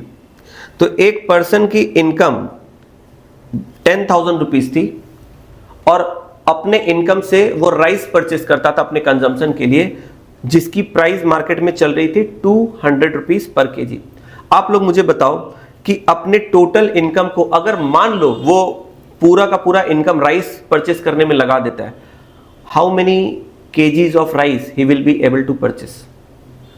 बोलो, सिंपल कैलकुलेशन, बेसिक मैथ्स बताओ। कितना? 5। ठीक है, 10,000 डिवाइडेड बाई 200, यानी कि अगर वो टोटल पैसे जो भी वो कमा रहा है, अगर उससे मान लो पूरा का पूरा वो राइस ही खरीद लेता है, तो 200 पर केजी के हिसाब से वो टोटल 50 केजी राइस खरीद सकता है। ठीक है, ये इसकी एक्चुअल इनकम है, ये इसकी रियल इनकम है। ये क्या है? Real income. ध्यान से सुनना, ये क्या था? ये था मनी इनकम। मनी इनकम का मतलब मनी के टर्म्स में आप जो कमा रहे हो, मनी के टर्म्स में आप जो कमा रहे हो उसको बोलते हैं मनी इनकम। और ये क्या है? Real income. रियल इनकम का मतलब मॉनेटरी टर्म्स में नहीं, गुड्स एंड सर्विसेज के टर्म्स में, गुड्स एंड सर्विसेज के टर्म्स में, परचेजिंग पावर के टर्म्स में।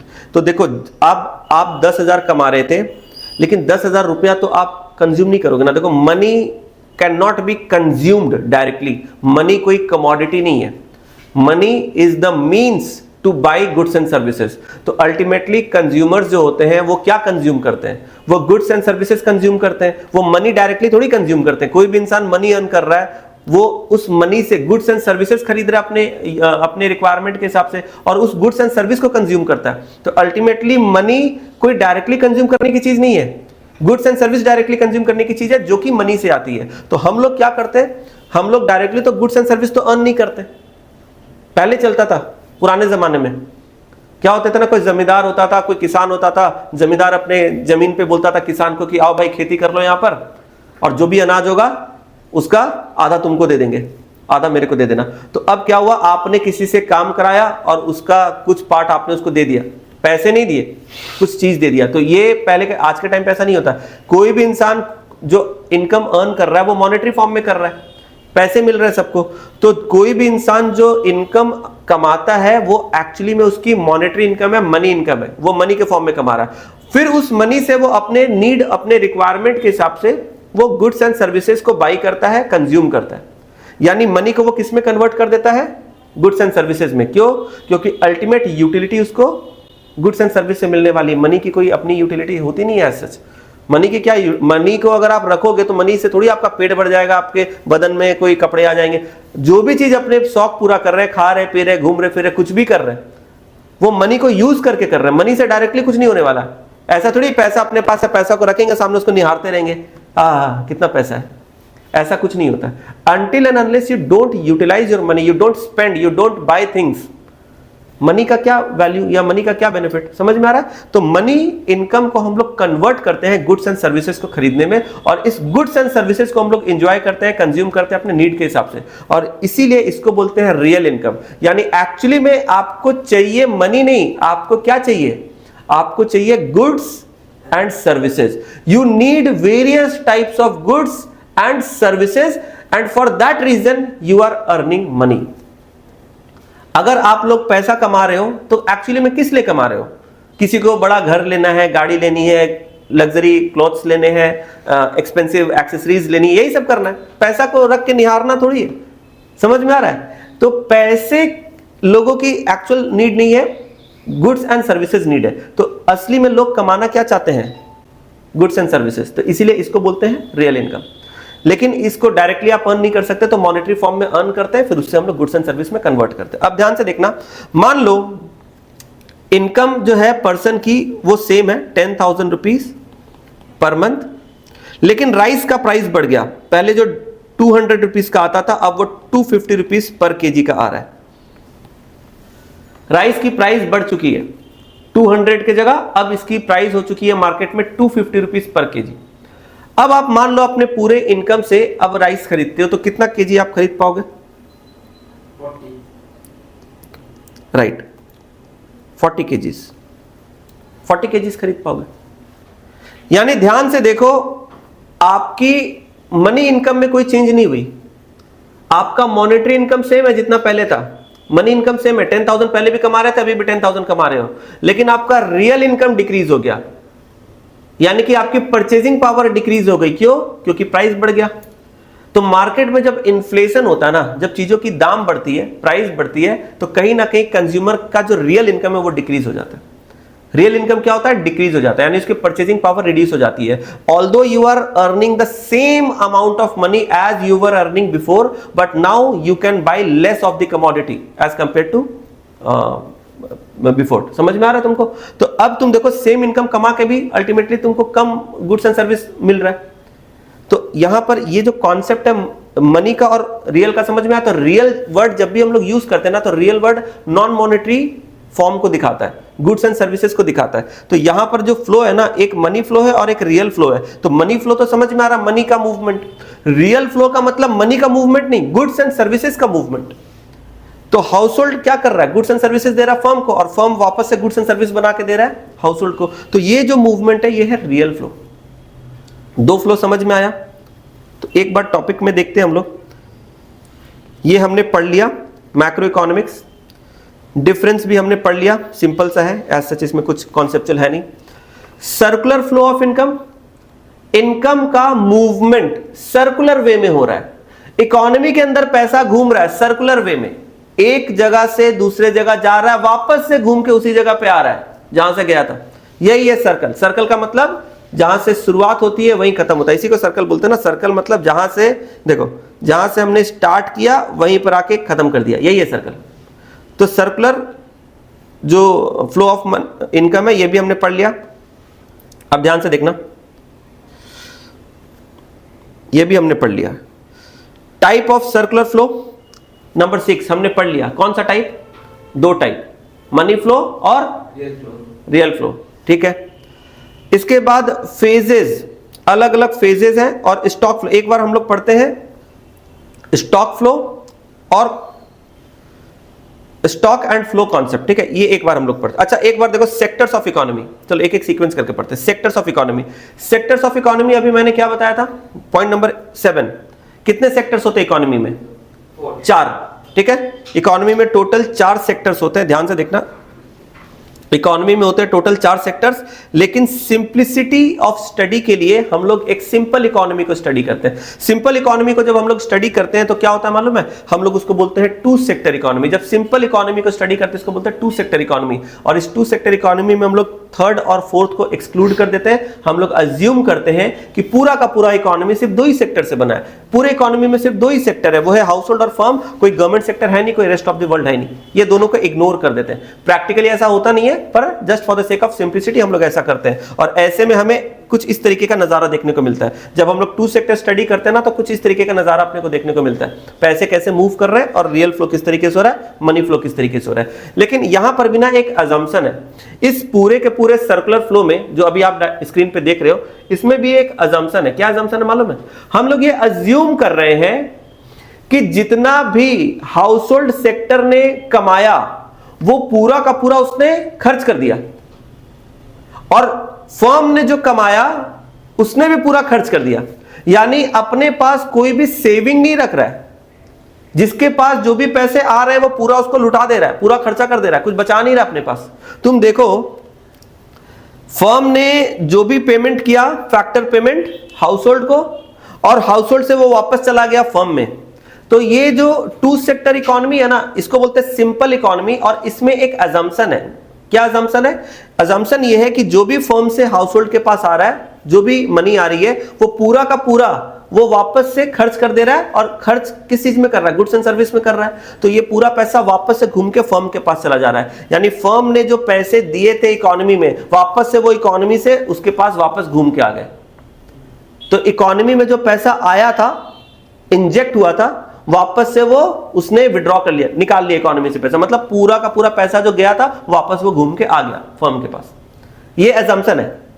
यानी कि जो हाउस होल्ड सेक्टर है, अगर वो 10,000 कमा रहा तो पूरा 10,000 खर्चा कर दे रहा है।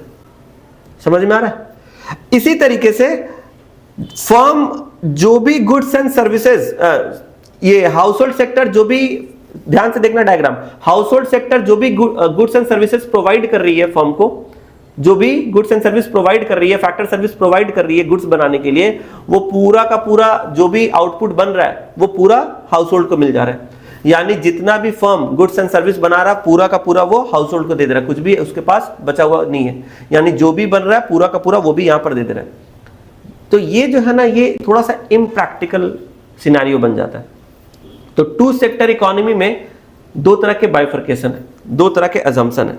तो अब हम लोग थोड़ा सा देखते हैं टू सेक्टर इकोनॉमी। तो जब हम लोग टू सेक्टर इकोनॉमी हम लोग स्टडी करते हैं ना, तो ध्यान से देखना, टू सेक्टर इकोनॉमी में एक assumption होता है विदाउट सेविंग एंड इन्वेस्टमेंट। यानी कि इकोनॉमी में कोई सेविंग नहीं कर रहा है और कोई इन्वेस्टमेंट नहीं कर रहा है। जिसके पास जो भी पैसे आ रहे हैं वो पूरा का पूरा खर्च कर दे रहा है, निकाल दे रहा है। मतलब जो कमा रहा है वो पूरा का पूरा स्पेंड कर दे रहा है। तो ये सेम डायग्राम है जो अभी मैंने थोड़ी देर पहले बताया था, पर ये थोड़ा सा मैंने नीट एंड क्लीन तरीके से तुम लोगों को पढ़ाने के लिए पहले से बना लिया था। तो तुम देखो यहां पर सेम सिंपल सा डायग्राम है। एक हाउस होल्ड सेक्टर है, एक फर्म सेक्टर है। हाउस होल्ड सेक्टर फर्म को क्या प्रोवाइड कर रहा है? देखो, जो आउटर सर्कल है, ध्यान से देखना, आउटर सर्कल को देखना। हाउस होल्ड सेक्टर फर्म को प्रोवाइड कर रहा है flow of factor service. Flow of factor service का मतलब house hold sector factor service दे रहा है फर्म को। यानी बोलने का मतलब है वो क्या सर्विस दे रहा है? बोलो तो, फैक्टर ऑफ प्रोडक्शन प्रोवाइड कर रहा है। इसके बदले में फर्म क्या कर रहा है? देखो, flow of goods and service. उसके बदले में वो क्या कर रहा है? Flow of goods and service दे रहा है। आउटर सर्कल को देखना, यानी कि हाउस होल्ड ने उसको क्या किया? फैक्टर ऑफ प्रोडक्शन दिया, उसके बदले में फर्म ने गुड्स एंड सर्विस बना के दिया। हाउस होल्ड ने फैक्टर ऑफ प्रोडक्शन दिया, उसके बदले में फर्म ने गुड्स एंड सर्विस बना के दिया। तो आउटर सर्कल को देखो, तुम लोग को सबको समझ में आ रहा है क्या? आउटर सर्कल देखना सर, हाउस होल्ड से firm flow of factor service, firm से वापस house hold flow of goods and service. Clear है? जो मैंने अभी समझाया वही है। अब यहां पर इनर सर्कल में देखो, फर्म जो है, फर्म वो फैक्टर पेमेंट कर रहा है किसको? हाउस होल्ड को। फर्म फैक्टर पेमेंट कर रहा है हाउस होल्ड को। इसका मतलब क्या है? जो फैक्टर सर्विस उसने दिया उसके बदले में पेमेंट भी तो करना पड़ेगा ना। तो फर्म ने जो फैक्टर सर्विस अवेल किया हाउस होल्ड सेक्टर से, फर्म ने जो फैक्टर सर्विस अवेल किया हाउस होल्ड सेक्टर से, उसके बदले में वो फैक्टर पेमेंट कर रहा है। और ये फैक्टर पेमेंट को वो क्या कर रहा है? बताओ, हाउस होल्ड वाला क्या कर रहा है? वापस से खर्च कर दे रहा है गुड्स एंड सर्विस में। यानी कि payment for goods and service, और ये पैसा वापस से फर्म के पास चला गया। अब तुम लोग इनर सर्कल देखो, जो लाइट ब्लू कलर से है, दिख रहा है? तो ये है simple two sector economy without saving and investment. इस इकोनॉमी में कोई हाउस होल्ड सेक्टर में और फर्म में कोई भी सेविंग नहीं कर रहा है, कोई भी इन्वेस्टमेंट नहीं हो रहा है। हम लोग ये मान रहे हैं कि जो भी हमने कमाया वो पूरा का पूरा हमने स्पेंड कर दिया। लेकिन इसी टू सेक्टर इकोनॉमी में हम लोग एक और तरीके से इस टू सेक्टर इकोनॉमी को स्टडी करते हैं, उसको बोलते हैं हम लोग with saving and investment. With saving and investment. अब इसमें क्या होता है, सेम डायग्राम है, लेकिन हम लोग इसमें अज्यूम करते हैं कि जो भी हम लोग कमाते हैं वो पूरा का पूरा हम लोग खर्च नहीं करते, उसमें कुछ हम लोग सेव भी करते हैं। And this is very much practical, है कि नहीं? कोई भी इंसान जो भी कमाता है क्या वो पूरा का पूरा खर्च कर देता है? नो। अगर किसी इंसान का इनकम 10,000 है, वो 8,000 खर्च करेगा, 9,000, कुछ तो बचाएगा ना। तो हर एक इंसान अपने इनकम का कुछ पार्ट खर्च करता है और कुछ पार्ट वो क्या करता है, सेव कर लेता है। ठीक है, तो यहां पर क्या होती है, ध्यान से देखना।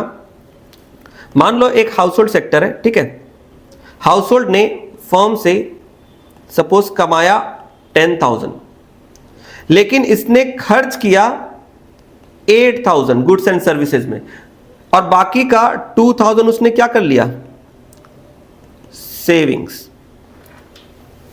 अब इस सिचुएशन में होगा क्या कि उसने अर्न तो किया था फर्म से कितना, 10,000, यानी कि इकोनॉमी में पैसे कितने आए, 10,000, लेकिन उसने 2,000 अपने पास सेविंग करके रख लिया, बचा के रख लिया फ्यूचर रिक्वायरमेंट या फ्यूचर किसी पर्पस के लिए, और उसने अपने गुड्स एंड सर्विसेज के लिए सिर्फ 8,000 खर्च किए। यानी उसने इकोनॉमी से लिया तो 10,000 पर वापस इकोनॉमी में दिया कितना, 8,000।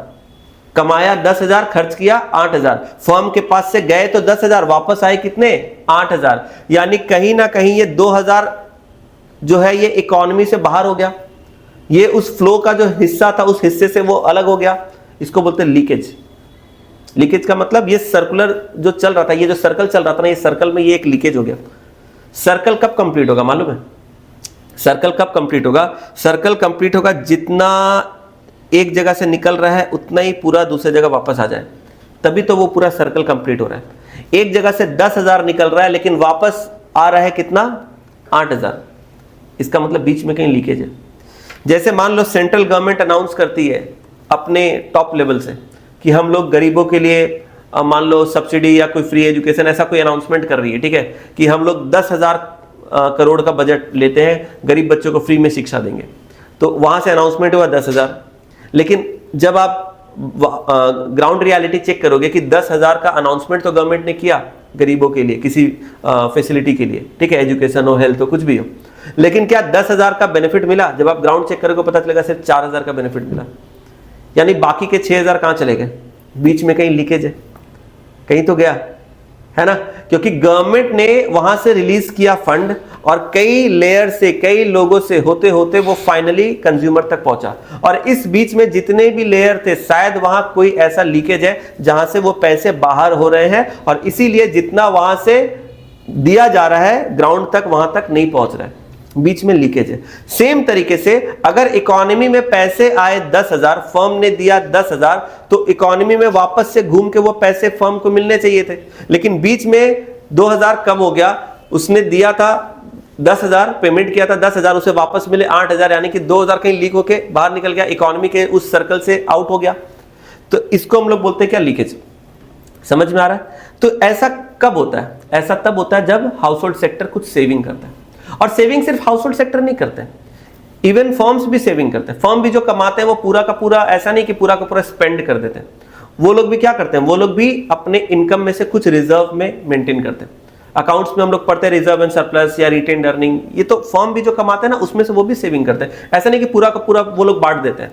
तो saving is a very common thing, saving economy में होती है। और जब जब इकोनॉमी में सेविंग होगी, बताओ इकोनॉमी में से पैसा निकलेगा या इकोनॉमी में पैसा जाएगा? जब जब इकोनॉमी में सेविंग होगी, इकोनॉमी से पैसा निकलेगा या इकोनॉमी में पैसा जाएगा? सोच के बोलो। इकोनॉमी में सेविंग होगी तो इकोनॉमी से पैसा निकलेगा, उस सर्कल के बाहर हो जा रहा ना, तुमको समझ में आ रहा? तुम देखो सर्कल के बाहर हो जा रहा है, यानी ये एक तरह से विड्रॉल ऑफ मनी है।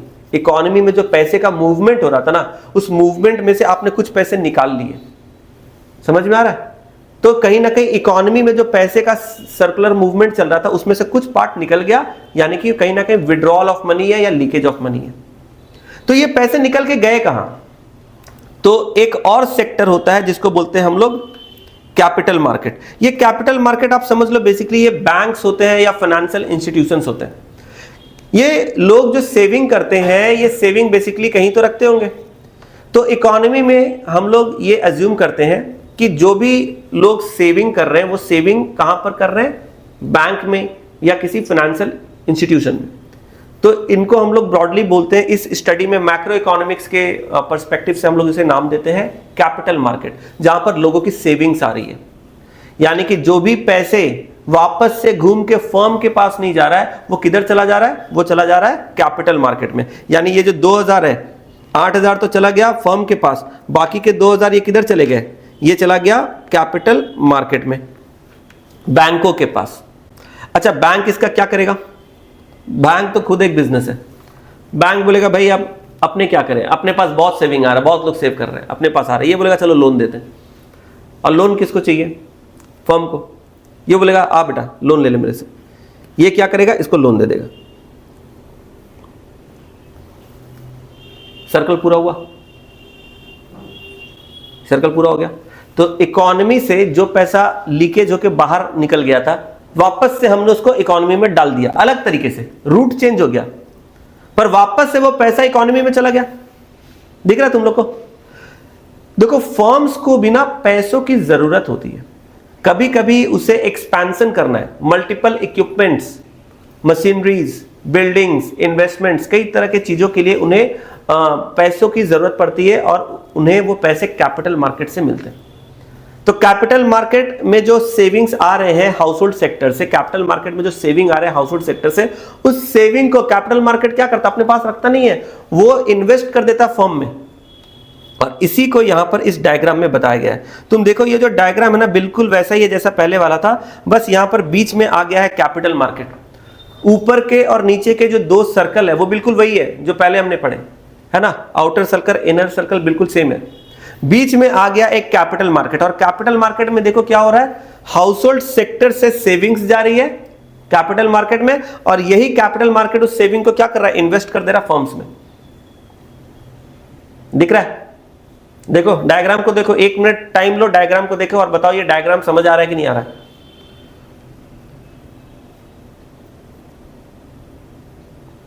सबको समझ में आ रहा है? सिंपल सा डायग्राम है। तो अगर ये कैपिटल मार्केट ना हो, हम लोग अज्यूम करें कि कोई सेविंग नहीं हो रही है, कोई इन्वेस्टमेंट नहीं हो रहा है, तो फिर डायग्राम ऐसा बनेगा। और इस डायग्राम में कोई लीकेज नहीं है। इस डायग्राम में, इस तरह के इकोनॉमी में देयर इज नो लीकेज। इस तरह के इकोनॉमी में देयर इज नो लीकेज, क्योंकि कोई सेविंग ही नहीं कर रहा है, कोई इन्वेस्टमेंट ही नहीं हो रही है। जो पैसा इंसान कमा रहा है वो पूरा का पूरा खर्च कर दे रहा है, फर्म के पास भी जो पैसा आ रहा है वो पूरा का पूरा वो भी यूज कर दे रहा है। यानी कि जितना इकोनॉमी में जा रहा है पूरा का पूरा वापस आ जा रहा है। इसको बोलते हैं इक्विलिब्रियम। इक्विलिब्रियम का मतलब क्या होता है? इक्विलिब्रियम मैंने पिछले साल भी समझाया था, जो मेरे पुराने स्टूडेंट्स से क्लास 11 में पढ़े उनको पता है इक्विलिब्रियम का मतलब क्या होता है। इक्विलिब्रियम का कुछ मतलब नहीं है। इकोनॉमिक्स में अलग अलग जगह पे अलग अलग कॉन्टेक्स्ट में इक्विलिब्रियम टर्म यूज करते हैं हम लोग। इसका मीनिंग कॉन्टेक्स्ट के हिसाब से थोड़ा थोड़ा बदल जाता है। जैसे कंज्यूमर्स इक्विलिब्रियम, उसका मतलब अलग है। प्रोड्यूसर्स इक्विलिब्रियम का मतलब अलग है। यहां पर इक्विलिब्रियम इकोनॉमी के एंगल से बोल रहे, इसका मतलब अलग है। पर एक चीज है जो हम लोग इक्विलिब्रियम को डिफाइन करने के लिए समझ सकते हैं। इक्विलिब्रियम का मतलब कौन बताएगा मेरे पुराने स्टूडेंट्स में से? किसको याद है? The best situation possible. Very good.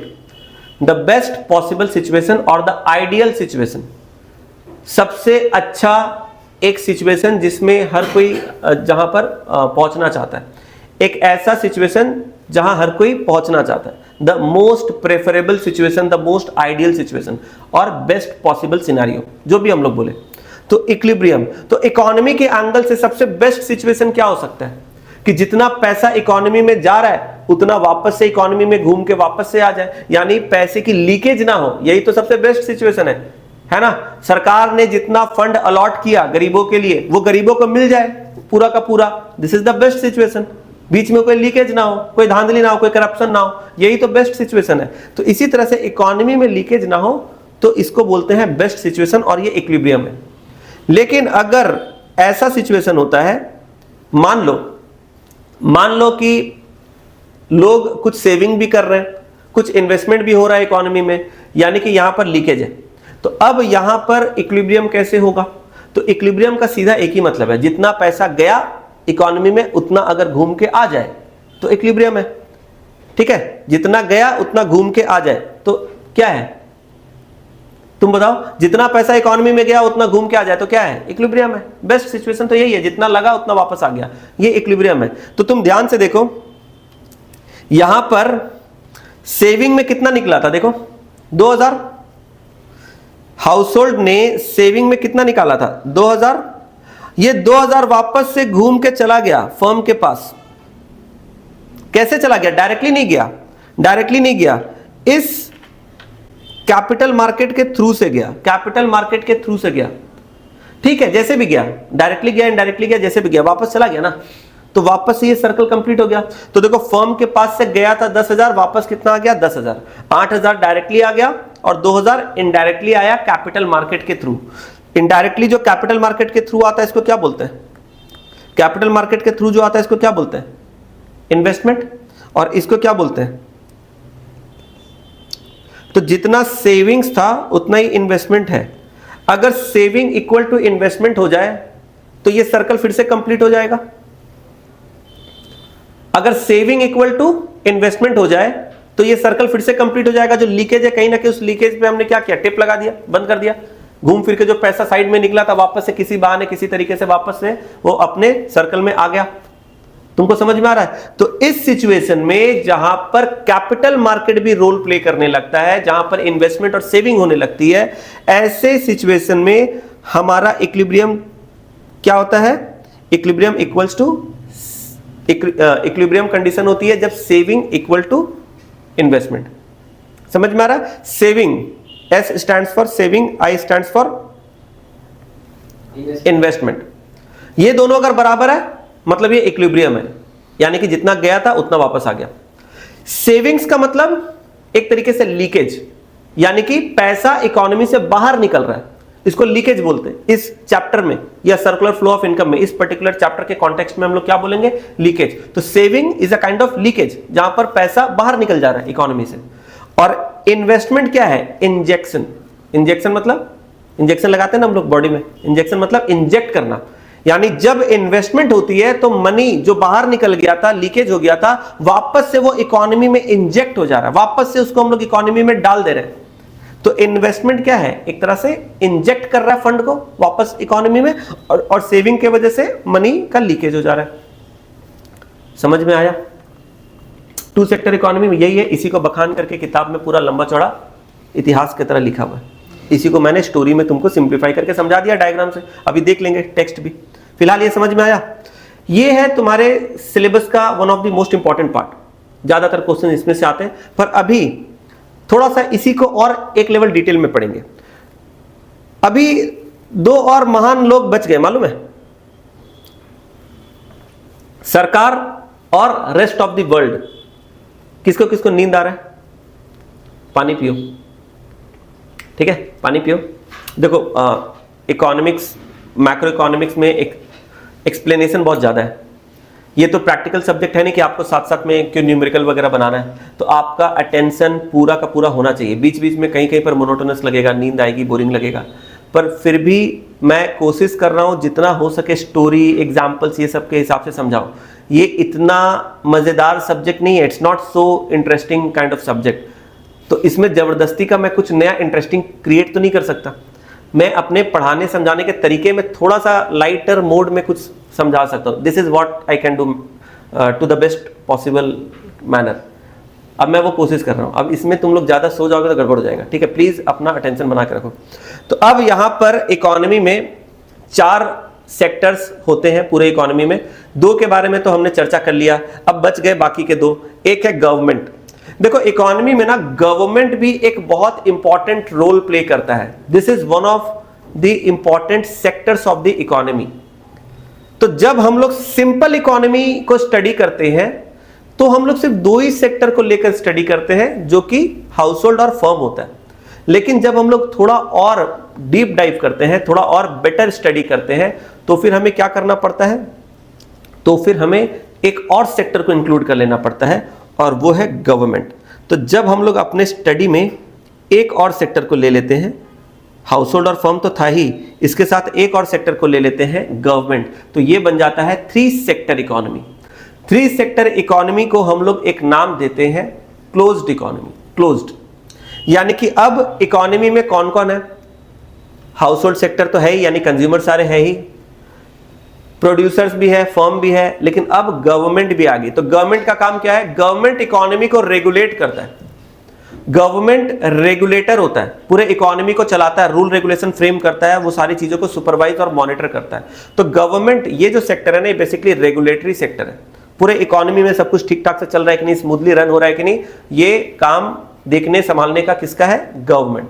ये लेजिस्लेचर बनाती है, लॉ बनाती है, रूल रेगुलेशन गाइडलाइन फ्रेम करती है इकोनॉमी के लिए। तो ये वो सेक्टर है।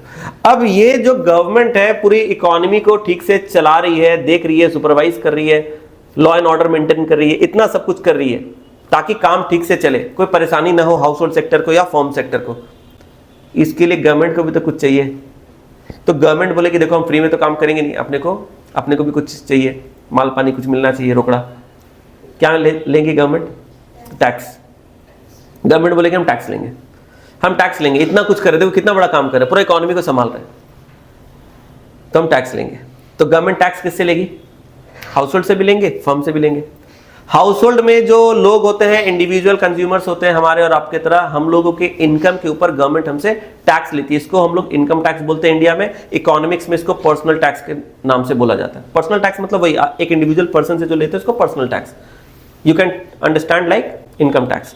और फर्म के ऊपर जो टैक्स लगता है उसको बोलते हैं corporate tax. Corporate tax firm के बिजनेस के इनकम पे भी लगता है और कमोडिटीज के ऊपर भी लगता है, जिसको बोलते हैं कमोडिटी टैक्स, जैसे कि GST, sales tax, excise duty, ये सब बहुत तरह के टैक्सेस होते हैं। ठीक है, तो गवर्नमेंट को दोनों तरफ से टैक्स मिलता है। क्या मिलता है? दोनों तरफ से टैक्स। और इसके बदले में गवर्नमेंट क्या करती है? गवर्नमेंट भी अपना सर्विस देती है, कुछ खर्चे भी करती है गवर्नमेंट। तो अगर हम लोग अपने स्टडी में एक थर्ड सेक्टर को इंक्लूड करते हैं तो देखते हैं कि पिक्चर कैसे चेंज होती है। तो चलो अब हम लोग नजर डालते हैं थ्री सेक्टर इकोनॉमी में। ध्यान से देखना, ध्यान से देखना, ठीक है, ठीक है। थ्री सेक्टर इकोनॉमी, अब ध्यान से देखना तुम लोग, इस पूरे डायग्राम में नीचे का जो लोअर सेक्शन है ना, ये वही है जो हमने पढ़ा अभी टू सेक्टर इकोनॉमी में। तो देखो, टू सेक्टर इकोनॉमी में हाउस होल्ड था, फर्म था, बीच में कैपिटल मार्केट भी आ गया, यानी कि सेविंग वाला जो सेक्शन है। नीचे का पार्ट तो पूरा वही है। अपर सेक्शन जो है इसमें हम लोगों ने इंक्लूड कर दिया गवर्नमेंट को। तो इसमें जो एडिशन है ना, ये सिर्फ ऊपर वाला पार्ट है। ठीक है, ये वाला, चलो मैं यहां पर मार्क करके दिखा देता हूं।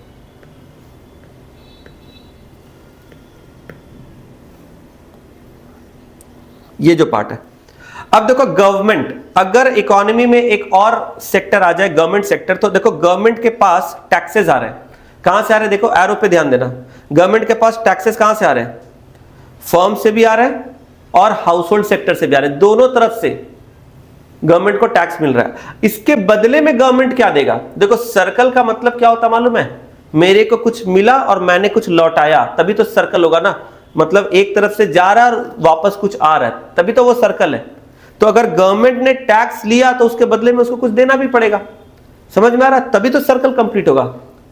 तो यहां पर तुम देखो, एक बार हाउस होल्ड की तरफ से देखो, गवर्नमेंट हाउस होल्ड सेक्टर को क्या देता है? Factor and transfer payment. तो यहां पर दो तरह का पेमेंट करता है। फैक्टर पेमेंट, फैक्टर पेमेंट क्या होता है? अभी थोड़ी देर पहले बात किए थे। फैक्टर पेमेंट का मतलब फैक्टर सर्विस के बदले में जो पेमेंट होता है उसको फैक्टर पेमेंट बोलते हैं। देखो, गवर्नमेंट भी जो पूरे सोसाइटी इकोनॉमी को जो सर्व कर रही है, लॉ एंड ऑर्डर मेंटेन कर रही है, इसके लिए गवर्नमेंट को भी तो लोगों की जरूरत है ना। पुलिस में इतने जो कोर्ट्स हैं, गवर्नमेंट हॉस्पिटल्स हैं, स्कूल्स हैं, बहुत सारे गवर्नमेंट डिपार्टमेंट्स हैं। गवर्नमेंट को भी बहुत सारे लोग चाहिए होते हैं जिससे कि वो अपने एक्टिविटी को ठीक से परफॉर्म कर सके। समझ में आ रहा? तो इसके लिए लोग उन्हें कहां से मिलते हैं? हाउस होल्ड सेक्टर से। तो जो लोग गवर्नमेंट के डिपार्टमेंट में जाते हैं, हाउस होल्ड सेक्टर से जो लोग गवर्नमेंट के डिपार्टमेंट में जाते हैं और गवर्नमेंट को सर्व करते हैं in various form, like police officers, like जजेस, समझ में आ रहा ना, कोई गवर्नमेंट ऑफिसर्स, कुछ भी, तो ये सारे लोगों को गवर्नमेंट से पैसे मिलते हैं, गवर्नमेंट की तरफ से पेमेंट मिलता है। तो ये क्या है? फैक्टर पेमेंट, क्योंकि आप सर्विस दे रहे हो, आपको सरकार से पैसे मिल रहे हैं। तो गवर्नमेंट फैक्टर पेमेंट करती है। किसको फैक्टर पेमेंट करती है? हाउस होल्ड सेक्टर के उन लोगों को जो गवर्नमेंट को ऑपरेट करने में सपोर्ट करते हैं। समझ में आ रहा है? अब transfer payment, now what is transfer payment? Transfer payment का मतलब होता है यूनिलैटरल पेमेंट। दो तरह का पेमेंट होता है, बायलैटरल और यूनिलैटरल। बायलैटरल का मतलब होता है आप कोई सर्विस दे रहे हो, उसके बदले में आपको पैसे मिल रहे हैं, तो this is bilateral payment. Free में आपको पैसे नहीं मिल रहे, आप कोई सर्विस दे रहे हो, उसके बदले में आपको पैसे मिल रहे हैं, बायलैटरल पेमेंट। यूनिलैटरल पेमेंट का मतलब होता है वन साइडेड पेमेंट, यानी आपको मिल रहे हैं पर उसके बदले में आपको कुछ देना नहीं पड़ रहा है।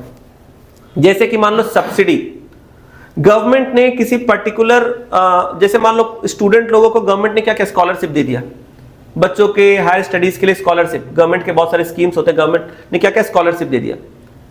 अब इसके बदले में वो स्टूडेंट से कुछ ले तो नहीं रही है, डायरेक्ट कोई सर्विस तो मिल नहीं रहा है, पर गवर्नमेंट अपने तरफ से पेमेंट कर रही है, ये ट्रांसफर पेमेंट है, one sided payment, unilateral payment like subsidy.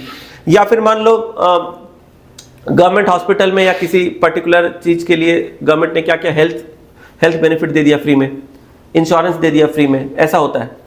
ठीक है, जैसे फॉरेन कंट्रीज वगैरह में जाओगे तो इंश्योरेंस, मेडिकल एक्सपेंसेस, ये सारे गवर्नमेंट देते हैं। फ्री ट्रांसपोर्ट, कुछ कुछ कंट्री में तो फ्री ट्रांसपोर्ट है, यू डोंट हैव टू पे अ सिंगल पेनी। कहीं पर भी किसी भी पब्लिक ट्रांसपोर्ट में जाओ, everything is free for everybody. तो इस तरह के बहुत सारे सर्विसेज जो अलग अलग कंट्रीज में गवर्नमेंट अपने सिटीजन्स को प्रोवाइड करते हैं, इसके लिए गवर्नमेंट का तो खर्चा आ रहा है ना, पब्लिक के लिए फ्री है, सरकार का तो खर्चा आ रहा है। तो गवर्नमेंट पेमेंट करती है बहुत तरीके का पेमेंट। एक पेमेंट ऐसे होते हैं जिसके बदले में कुछ सर्विस लेती है, और कुछ ऐसे पेमेंट होते हैं जो गवर्नमेंट अपने साइड से वन साइडेड कर रही है, मतलब उसमें कोई उसका डायरेक्ट बेनिफिट नहीं हो रहा है। समझ में आया?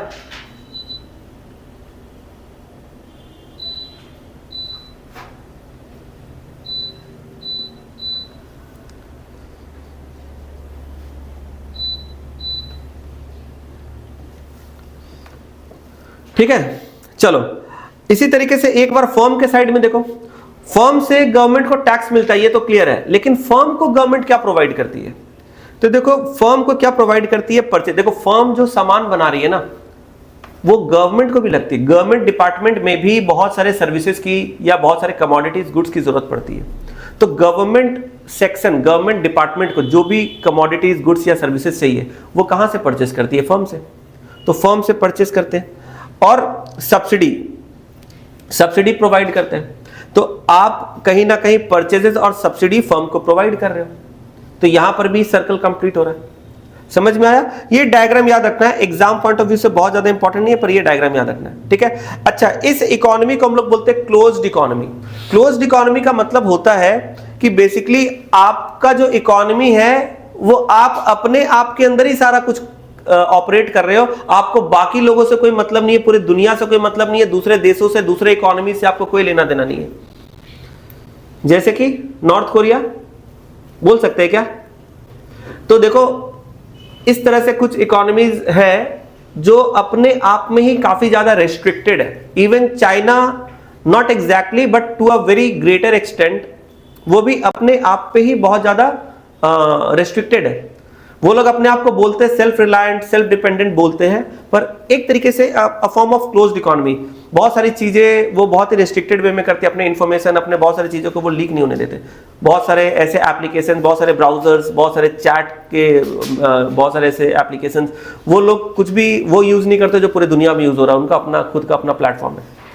तो ये ऐसे इकोनॉमी होते हैं ना जो दुनिया के साथ ज्यादा इंटरेक्ट नहीं करना चाहते, वो बोलते हैं हम बस अपने में ठीक है।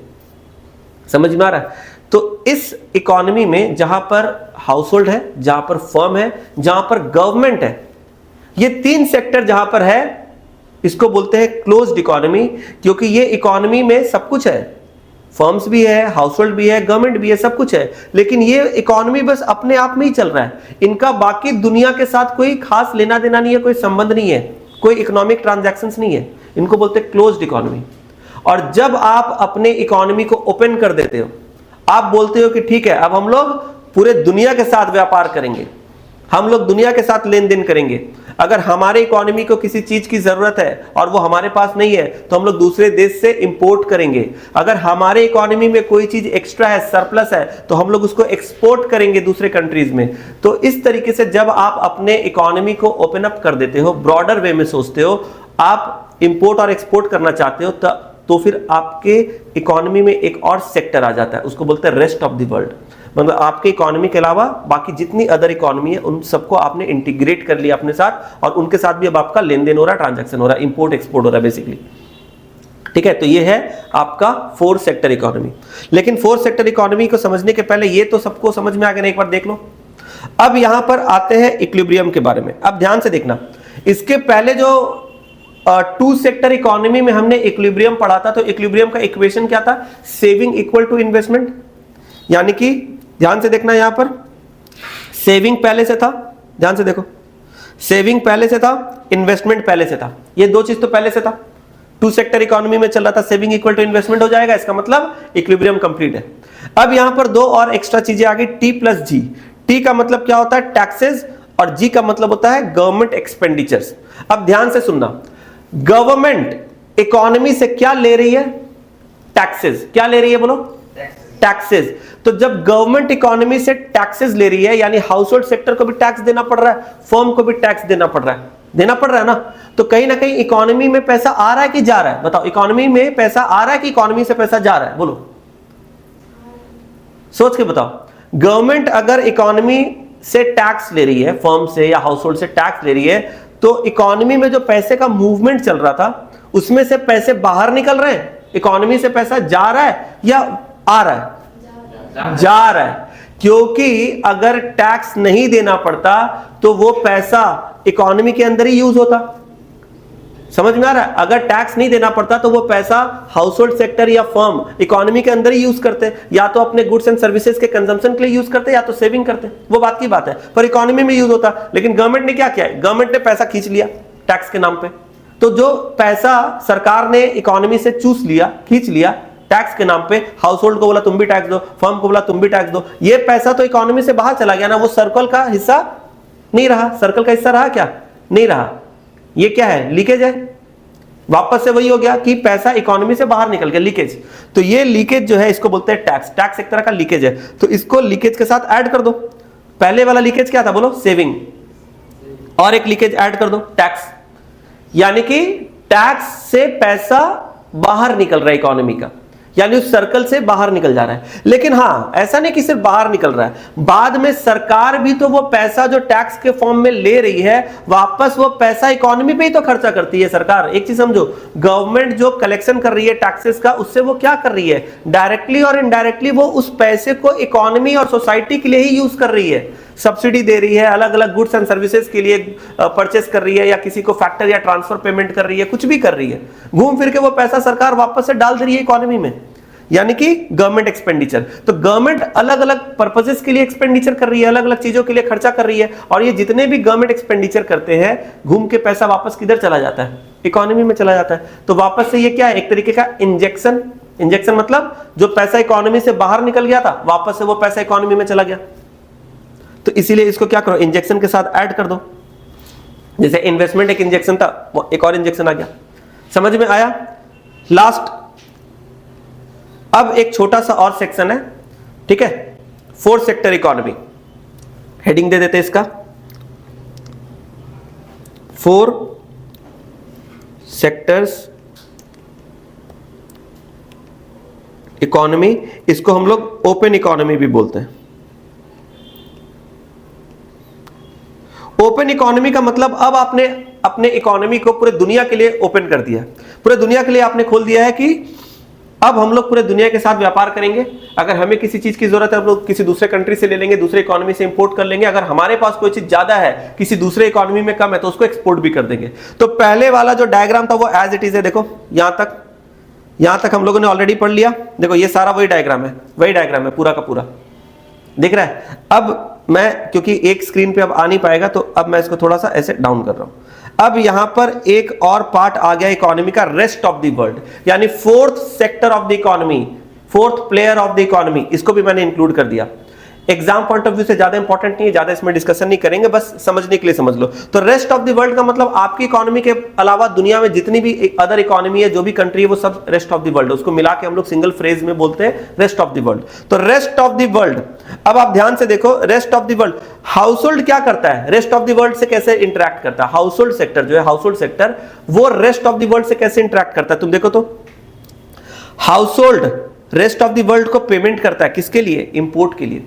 अगर हाउस होल्ड सेक्टर यानी हमारे जैसे लोग को कुछ जरूरत है, आपने कोई फॉरेन से कोई चीज को इंपोर्ट किया, आपने कोई एक्सपेंसिव वॉच मंगवाया या कोई एक्सपेंसिव आपने कोई ड्रेस मंगवाया, कुछ भी ऐसा आपने कुछ इंपोर्ट किया, तो उसके लिए आपको पेमेंट करने पड़ेंगे। तो ये जो पेमेंट है आप दूसरे इकोनॉमी को कर रहे हो, दूसरे कंट्री को कर रहे हो, तो कहीं ना कहीं पैसा आप दे रहे हो रेस्ट ऑफ द वर्ल्ड को। तो देखो हाउस होल्ड सेक्टर किस लिए पेमेंट कर रहा है, दिख रहा ना सबको, house hold sector rest of the world को पेमेंट कर रहा है किसके लिए, इंपोर्ट के लिए। अब मिल क्या रहा है हाउस होल्ड सेक्टर को, इसके बदले में फॉरेन रेमिटेंसेस। देखो बाहर से बहुत सारे पैसे मिलते हैं किसको, हाउस होल्ड सेक्टर को। अगर मान लो किसी का कोई रिलेटिव किसी दूसरे कंट्री में जॉब कर रहा है, इनकम कर रहा है, वहां से वो पैसे भेजता है, उसको रेमिटेंस बोलते हैं। या फिर आपने किसी दूसरे कंट्री में पैसा इन्वेस्ट करके रखा है, दूसरे कंट्री के किसी कंपनी में, फॉरेन कंपनी में आपने पैसा इन्वेस्ट करके रखा है, वहां से आपको डिविडेंड या इंटरेस्ट मिल रहा है, ये भी एक रेमिटेंस है। तो रेस्ट ऑफ द वर्ल्ड से आपको अलग अलग वे में रेमिटेंस मिलते हैं, फॉरेन रेमिटेंस, यानी कि पैसे आपको मिल रहे हैं, कई तरीके से मिल सकते हैं। फॉरेन डिविडेंड हो सकता है, इंटरेस्ट हो सकता है, कोई किसी ने आपको गिफ्ट दे दिया, ऐसा भी होता है, समझ में आ रहा है। अलग अलग तरीके से हाउस होल्ड सेक्टर को मिलते हैं। अब फर्म में देखो, फर्म क्या कर रहा है, देखो फर्म भी तो इंपोर्ट कर रहा है ना, फर्म तो मेनली ज्यादा इंपोर्ट करते हैं। तो बहुत सारी जो कंपनीज हैं उनको भी अपने रॉ मटेरियल्स, मान लो ऐसा कोई रॉ मटेरियल है जो उसको अपने इकोनॉमी में नहीं अवेलेबल है, तो वो दूसरे कंट्री से इंपोर्ट करता है या अलग अलग चीजें इंपोर्ट करता है, तो यहां पर उसे भी इंपोर्ट के लिए पे करना पड़ता है। तो यहां पर फर्म्स भी पेमेंट फॉर इंपोर्ट कर रही है रेस्ट ऑफ द वर्ल्ड को, और उसे मिल क्या रहा है, रिसीट फ्रॉम एक्सपोर्ट। देखो फर्म जो है ना वो एक्सपोर्ट भी करता है, क्योंकि फर्म तो एक प्रॉपर बिजनेस यूनिट है। फर्म क्या है, एक प्रॉपर बिजनेस यूनिट। तो वो सिर्फ खरीद नहीं रहा है पूरे दुनिया से, वो पूरे दुनिया को बेच भी रहा है। तो अगर वो दुनिया को बेच रहा है, एक्सपोर्ट कर रहा है, तो उससे उसका कलेक्शन होगा, रिसीट फ्रॉम एक्सपोर्ट, और वो इंपोर्ट करेगा तो उसको पेमेंट करना होगा। तो इस तरीके से रेस्ट ऑफ द वर्ल्ड के साथ इंटरेक्शन होता है।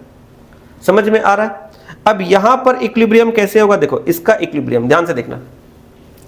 तो इस इक्विलिब्रियम में हम लोग देखेंगे तो सेविंग्स और टैक्सेस तो पहले से था, यहां पर इन्वेस्टमेंट और गवर्नमेंट एक्सपेंडिचर तो पहले से था। अब यहां पर दो और चीजें आ गई, M and X. M stands for import, X stands for export. Import का मतलब क्या होता है, आप दूसरे कंट्री से खरीद रहे हो, उसके बदले में आपको पैसे देने पड़ रहे हैं। अब आप बताओ, अगर आप दूसरे इकोनॉमी से, दूसरे कंट्री से आप गुड्स एंड सर्विसेज खरीदते हो, तो इसके लिए आपको पैसे देने पड़ेंगे दूसरे कंट्री में। तो जब दूसरे कंट्री में आप पेमेंट करोगे तो इकोनॉमी में पैसा आएगा कि इकोनॉमी से निकल जाएगा, ये पैसा तो इकोनॉमी से चला गया, आपने तो दूसरे कंट्री को भेज दिया ना पेमेंट, तो ये लीकेज हो गया वापस से। तो इंपोर्ट जो है ये क्या है, लीकेज है, इसको लीकेज के साइड में ऐड करो। लेकिन आपने अपने इकोनॉमी में एक्सपोर्ट भी किया है, आपने बहुत सारे ऐसे गुड्स एंड सर्विसेज को दूसरे कंट्री में बेचा भी है, तो वहां से आपको पैसे मिले। दूसरे कंट्री से आपने पैसे लेकर अपने कंट्री में आप आए हो, दूसरे कंट्री से आपने पैसा लेकर आप अपने कंट्री में आए हो, तो कहीं ना कहीं आपके इकोनॉमी में पैसा आ रहा है दूसरे अदर इकोनॉमी से, दूसरे कंट्री से। तो ये क्या है, मनी का इंजेक्शन है। तो ये आपके इकोनॉमी में फिर से फ्लो बढ़ा देगा। तो एक तरफ फ्लो घट रहा था, एक तरफ वापस से फ्लो बढ़ जाएगा। तो इसको आप क्या करो, इंजेक्शन के साइड में डाल दो। तो ये हो गया इक्विलिब्रियम। घूम फिर कर बोलने का मतलब ये है कि जितना पैसा जा रहा है उतना पैसा अगर वापस आ जाए, दोनों साइड बराबर हो जाए, left hand side right hand side, तो इक्विलिब्रियम है। पर प्रैक्टिकली क्या ऐसा होता है क्या, ये left hand side right hand side बराबर होता है क्या, नहीं। ये तो एक कंडीशन है कि अगर ये बराबर होगा तो ये इक्विलिब्रियम हो जाएगा। जैसे फर्स्ट कंडीशन हम लोगों ने क्या पढ़ा था टू सेक्टर इकोनॉमी में, S इक्वल्स टू I, यानी सेविंग इक्वल टू इन्वेस्टमेंट। अगर ऐसा होता है तो इक्विलिब्रियम होगा। क्या जरूरी है जितना सेविंग होगा वो पूरा का पूरा इन्वेस्टमेंट होगा, नो, नॉट नेसेसरीली। मान लो सेविंग ज्यादा है, इन्वेस्टमेंट कम है, इसका मतलब लीकेज ज्यादा है और इंजेक्शन कम है, यानी इकोनॉमी में पैसा घटा है। अगर सेविंग कम है, इंजेक्शन ज्यादा है, तो इसका मतलब इकोनॉमी में पैसा बढ़ा है। समझ में आ रहा है। इसी तरीके से याद रखना, लेफ्ट हैंड साइड जो होता है ना इक्विलिब्रियम का, किसी भी इक्वेशन के बारे में बता रहे हैं, लेफ्ट हैंड साइड जो है ये क्या है, ये आपका लीकेज का है, और राइट हैंड साइड क्या है, ये आपका इंजेक्शन का है। ये दोनों इक्विलिब्रियम के कंडीशन के हिसाब से तो बराबर होना चाहिए, पर प्रैक्टिकली बराबर नहीं होता। तो अगर लेफ्ट हैंड साइड ग्रेटर है, इसका मतलब लीकेज ज्यादा है, राइट हैंड साइड ग्रेटर है मतलब इंजेक्शन ज्यादा है, वो बेटर है। पैसे ज्यादा आए इकोनॉमी में वो बेटर है, लीकेज ज्यादा नहीं हो तो अच्छा है। ठीक है, तो इस तरीके से हम लोगों ने देखो यहां पर एक बार वापस से टॉपिक में जाते हैं, ध्यान से देखना। हम लोगों ने ओपन इकोनॉमी क्लोज्ड इकोनॉमी पढ़ लिया। ओपन इकोनॉमी क्या था, लास्ट वाला 4 सेक्टर इकोनॉमी को ओपन इकोनॉमी बोलते हैं, क्लोज्ड इकोनॉमी मतलब 3 सेक्टर इकोनॉमी पढ़ लिया। सेक्टर्स ऑफ इकोनॉमी भी उसके साथ ही कवर हो गया, ठीक है। फ्लो कॉन्सेप्ट, स्टॉक कॉन्सेप्ट बता दे रहे हैं, ठीक है। Phases of circular flow of income, यही पूरा जितना भी चीज मैंने डिस्कस किया इसी को फेजेस बोलते हैं। सारा कुछ डिस्कस हो गया। लास्ट में क्या बचा, स्टॉक एंड फ्लो कॉन्सेप्ट। ये बहुत ही सिंपल सा 2 मिनट का कॉन्सेप्ट है, फटाफट से इसको बताते हैं। कोई ऐसा मेजरमेंट जो हम लोग किसी पर्टिकुलर डेट पे करते हैं, किसी पर्टिकुलर डेट पे करते हैं, उसको बोलते हैं स्टॉक कॉन्सेप्ट। और कोई ऐसा मेजरमेंट जो एक particular period of time frame पे किया जाता है, किसी particular period of time frame पे किया जाता है, उसको क्या बोलते हैं, फ्लो कॉन्सेप्ट। जैसे कि हम लोग अकाउंटेंसी में बनाते हैं प्रॉफिट एंड लॉस अकाउंट, तो प्रॉफिट एंड लॉस अकाउंट हम लोग क्यों बनाते हैं, प्रॉफिट कैलकुलेट करने के लिए। तो प्रॉफिट जब हम लोग कैलकुलेट करते हैं तो कब का कैलकुलेट करते हैं, किसी एक दिन का, किसी एक हफ्ते का, एक महीने का, कब का, पूरे साल का। तो eight the end of the year हमने कितना प्रॉफिट कमाया, पूरे साल हमने बिजनेस एक्टिविटी की, पूरे साल हमने बिजनेस ट्रांजैक्शंस को रिकॉर्ड किया। So at the end of the year finally हमारा प्रॉफिट या लॉस कितना हुआ, उसे चेक करने के लिए हम लोग फाइनल अकाउंट बनाते हैं। तो फाइनल अकाउंट से जो भी हमें प्रॉफिट या लॉस मिलती है, ये किस समय की मिलती है, पूरे ईयर की। जो हमारा अकाउंटिंग ईयर है उस पूरे ईयर का प्रॉफिट या लॉस हमें मिलता है। तो ये प्रॉफिट या लॉस किसी एक दिन का नहीं होता, ये पूरे अकाउंटिंग ईयर का होता है, एक पूरे पीरियड का होता है ना, समझ में आ रहा है। ये एक पूरे स्पैन ऑफ टाइम, 1 ईयर का स्पैन ऑफ टाइम का होता है, 12 मंथ्स का होता है। तो ये कैसा कॉन्सेप्ट है, बोलो, फ्लो कॉन्सेप्ट। और अगर किसी पर्टिकुलर डेट पे, एक पर्टिकुलर टाइम पे अगर हम लोग किसी चीज को मेजर करते हैं, इसको हम लोग क्या बोलते हैं, इसको बोलते हैं स्टॉक कॉन्सेप्ट। जैसे कि बैलेंस शीट, जब बैलेंस शीट हम लोग बनाते हैं तो बैलेंस शीट कब का बनाते हैं, पूरे साल का बनाते हैं या किसी पर्टिकुलर डेट का बनाते हैं, याद नहीं आ रहा है। बैलेंस शीट का हेडिंग क्या होता है, बैलेंस शीट एज ऑन या एज एट। तो जब हम लोग बैलेंस शीट बनाते हैं तो उसके ऊपर क्या लिखते हैं, balance sheet as on 31 March something. यानी कि बैलेंस शीट एक पर्टिकुलर डे पे बनाया जाता है, एक पर्टिकुलर डे पे। कौन से डे पे, eight the end of the accounting year. साल के एंड में, अकाउंटिंग ईयर के एंड में बिजनेस में कितने एसेट्स हैं, कितनी लायबिलिटीज है, वो हम लोग शो करते हैं। तो बैलेंस शीट एक्चुअली में बिजनेस के एसेट्स और लायबिलिटी को रिप्रेजेंट करता है, बिजनेस के फाइनेंशियल कंडीशन को रिप्रेजेंट करता है। कब, ऑन अ पर्टिकुलर डेट। कौन से डेट पे, eight the end of the year, 31 मार्च को।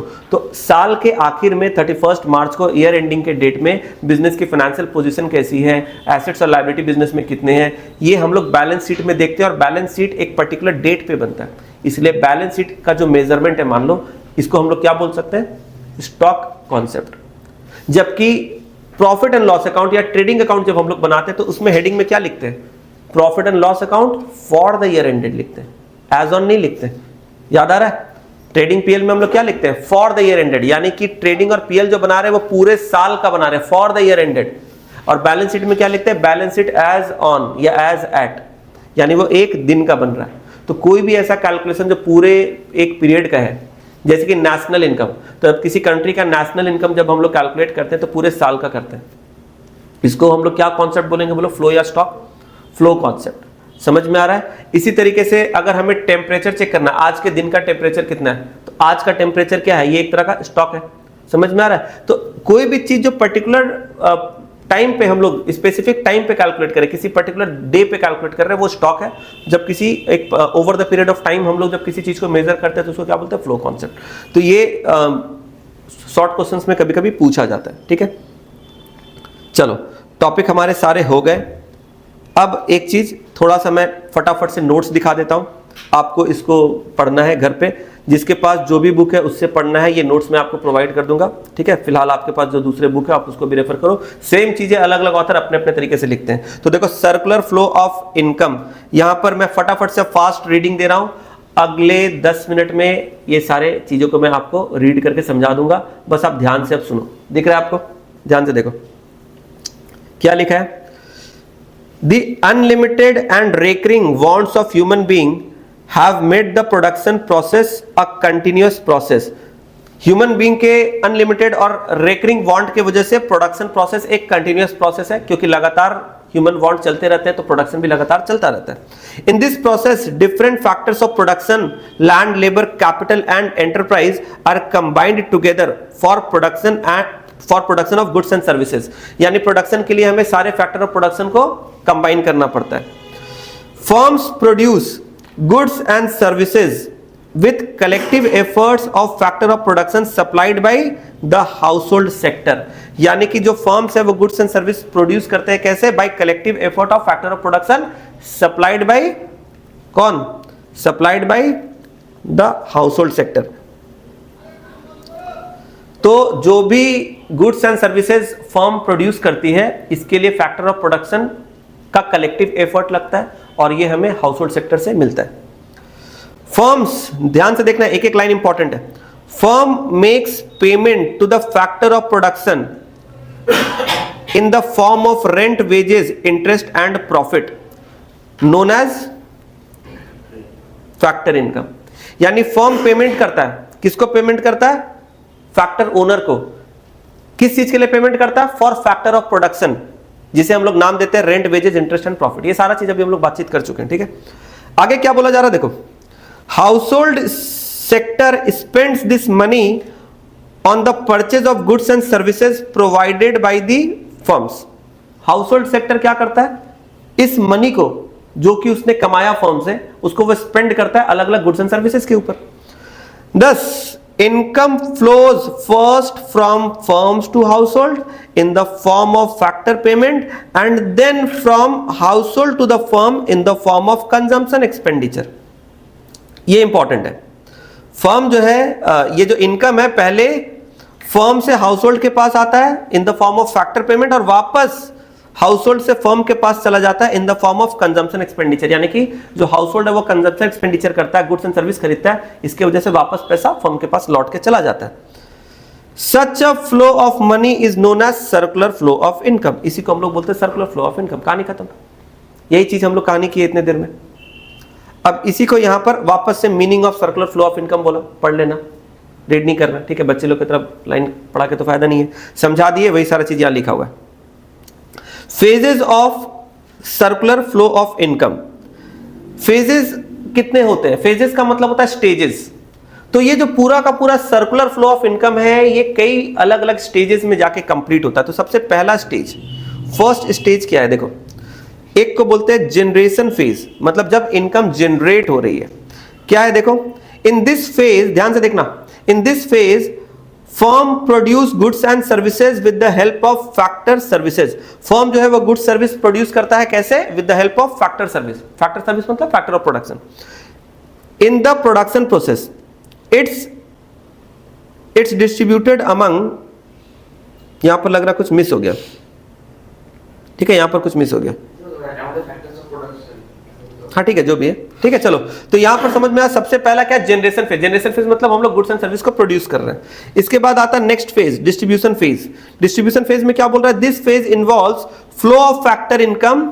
फैक्टर इनकम मतलब rent, wages, interest and profit from firms to household. यानी कि डिस्ट्रीब्यूशन फेज में क्या हो रहा है? जनरेशन फेज में गुड्स एंड सर्विस बन रहा है। डिस्ट्रीब्यूशन फेज में क्या हो रहा है? फर्म उसके बदले में पेमेंट कर रहा है, किसको? हाउसहोल्ड को। फैक्टर पेमेंट कर रहा है, रेंट, वेजेस, इंटरेस्ट, प्रॉफिट जो भी है वो पेमेंट कर रहा है। लास्ट में third phase, disposition phase. Disposition का मतलब जो कमाया आपने उसको आप खर्चा, डिस्पोज कर रहे हो, खर्चा कर रहे हो। इन this phase income received by factor of production is spent on the goods and services produced by firm. यानी कि जो भी इनकम रिसीव किया फैक्टर ऑफ प्रोडक्शन में, यानी कि फैक्टर ओनर ने जो इनकम रिसीव किया हाउसहोल्ड सेक्टर ने, वो वापस स्पेंड कर दे रहा है अपने गुड्स एंड सर्विसेज को खरीदने में, और ये वापस कहां चला जा रहा है? फर्म के पास।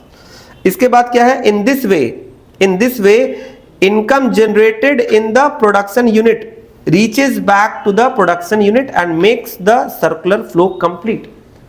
जो आपने फर्म से कमाया था वापस से वो फर्म में चला गया, सर्कल कंप्लीट हो गया। Stock and flow. स्टॉक का मतलब क्या है? Stock variables refers to that variable which measures at a particular point of time। ये एक सेंटेंस ही काफी है। ये एक ऐसा वेरिएबल फैक्टर है जो किसी पर्टिकुलर पॉइंट ऑफ टाइम पे मेजर करते हैं। याद रखना, वेरिएबल फैक्टर का मतलब जो चेंज होता रहता है, वो चीजें जो बदलती रहती है लगातार चेंजेस होती रहती है, इसको बोलते हैं वेरिएबल। तो वेरिएबल मतलब which keeps on changing, which varies, ठीक है। तो स्टॉक जो है ये वो वेरिएबल फैक्टर है जो बदलती रहती है, और क्योंकि ये बदलती रहती है तो आपको मेजर भी करना पड़ेगा। तो कब मेजर करोगे? एक पर्टिकुलर टाइम पे मेजर करोगे। तो जिन चीजों को पर्टिकुलर पॉइंट ऑफ टाइम पे हम लोग मेजर करते हैं उसको बोलते हैं स्टॉक कॉन्सेप्ट। जैसे कि यहां पर कुछ एग्जांपल्स दिया गया, जैसे वही है नेशनल इनकम, ये याद रखना ना, नेशनल इनकम सब कुछ ठीक रहेगा, ठीक है। ये इजी एग्जांपल है नेशनल इनकम, ठीक है। यहां पर बैलेंस शीट का भी एग्जांपल दिया है, stock of goods in the godown on 31 जनवरी 2023। मान लो 31 जनवरी को तुमने बैलेंस शीट बनाया, उस बैलेंस शीट में तुम क्लोजिंग स्टॉक कितना दिखा रहे हो। तो 31 जनवरी का मान लो जो भी तुम्हारा क्लोजिंग स्टॉक है, 31 जनवरी का मंथ एंड का जो तुम्हारा क्लोजिंग स्टॉक है, वो भी तुम्हारा उस पर्टिकुलर डे का स्टॉक है, ठीक है। अब इसी तरीके से देखो यहां पर flow variables refers to that variable which is measured over a period of time. किसी पर्टिकुलर पीरियड ऑफ टाइम पे जो हम लोग मेजर करते हैं उसको फ्लो कॉन्सेप्ट बोलते हैं। इसमें क्या है देखो, production during the month of 2023।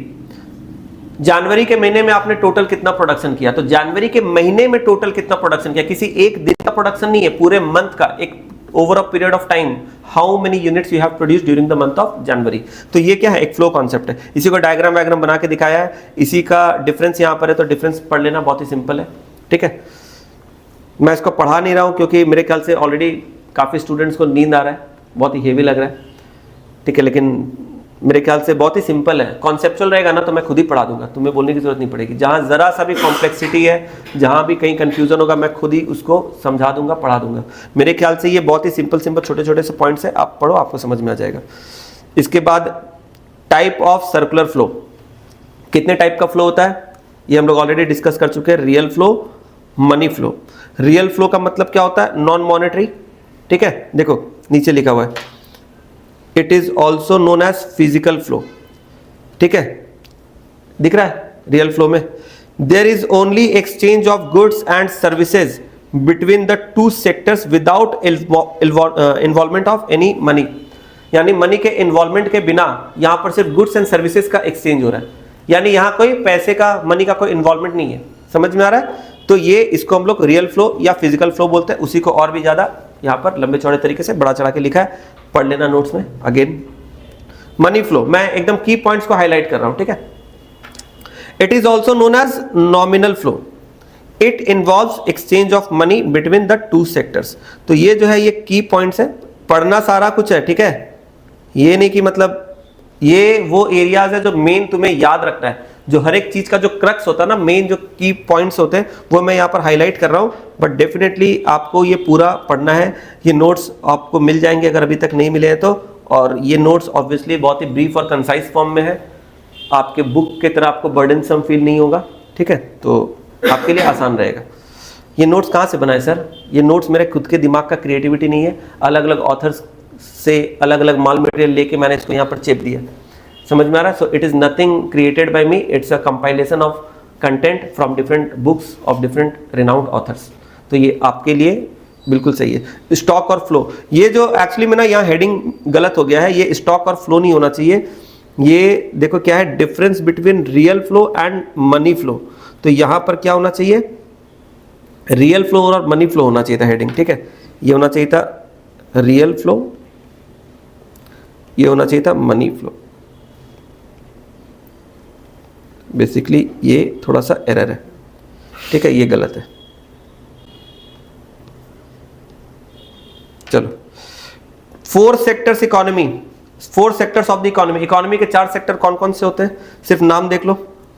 House hold sector, producing sector जिसको फर्म्स बोलते हैं, गवर्नमेंट सेक्टर, फॉरेन सेक्टर, ठीक है। फॉरेन सेक्टर को हम लोग क्या बोलते हैं, एक्सटर्नल सेक्टर भी बोलते हैं या फिर रेस्ट ऑफ द वर्ल्ड भी बोलते हैं। Circular flow in a simple economy. तो सिंपल इकोनॉमी का मतलब क्या होता है, मैंने बताया था सिंपल इकोनॉमी मतलब जिसमें 2 ही सेक्टर होते हैं। कौन कौन से, हाउस होल्ड और फर्म। तो 2 सेक्टर इकोनॉमी में सर्कुलर फ्लो कैसे होता है, यहां पर देखो कितना लाइन में बताया, 3-4 लाइन में, यहां से लेके बस यहां तक खत्म। हम लोग कितना सुंदर से डिस्कस किए, तुम लोग पढ़ लेना, सिंपल सा है, ठीक है।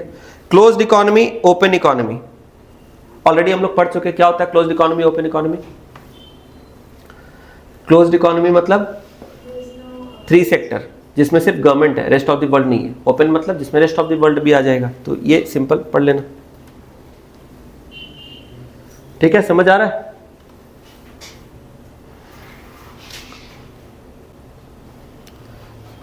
चैप्टर खत्म।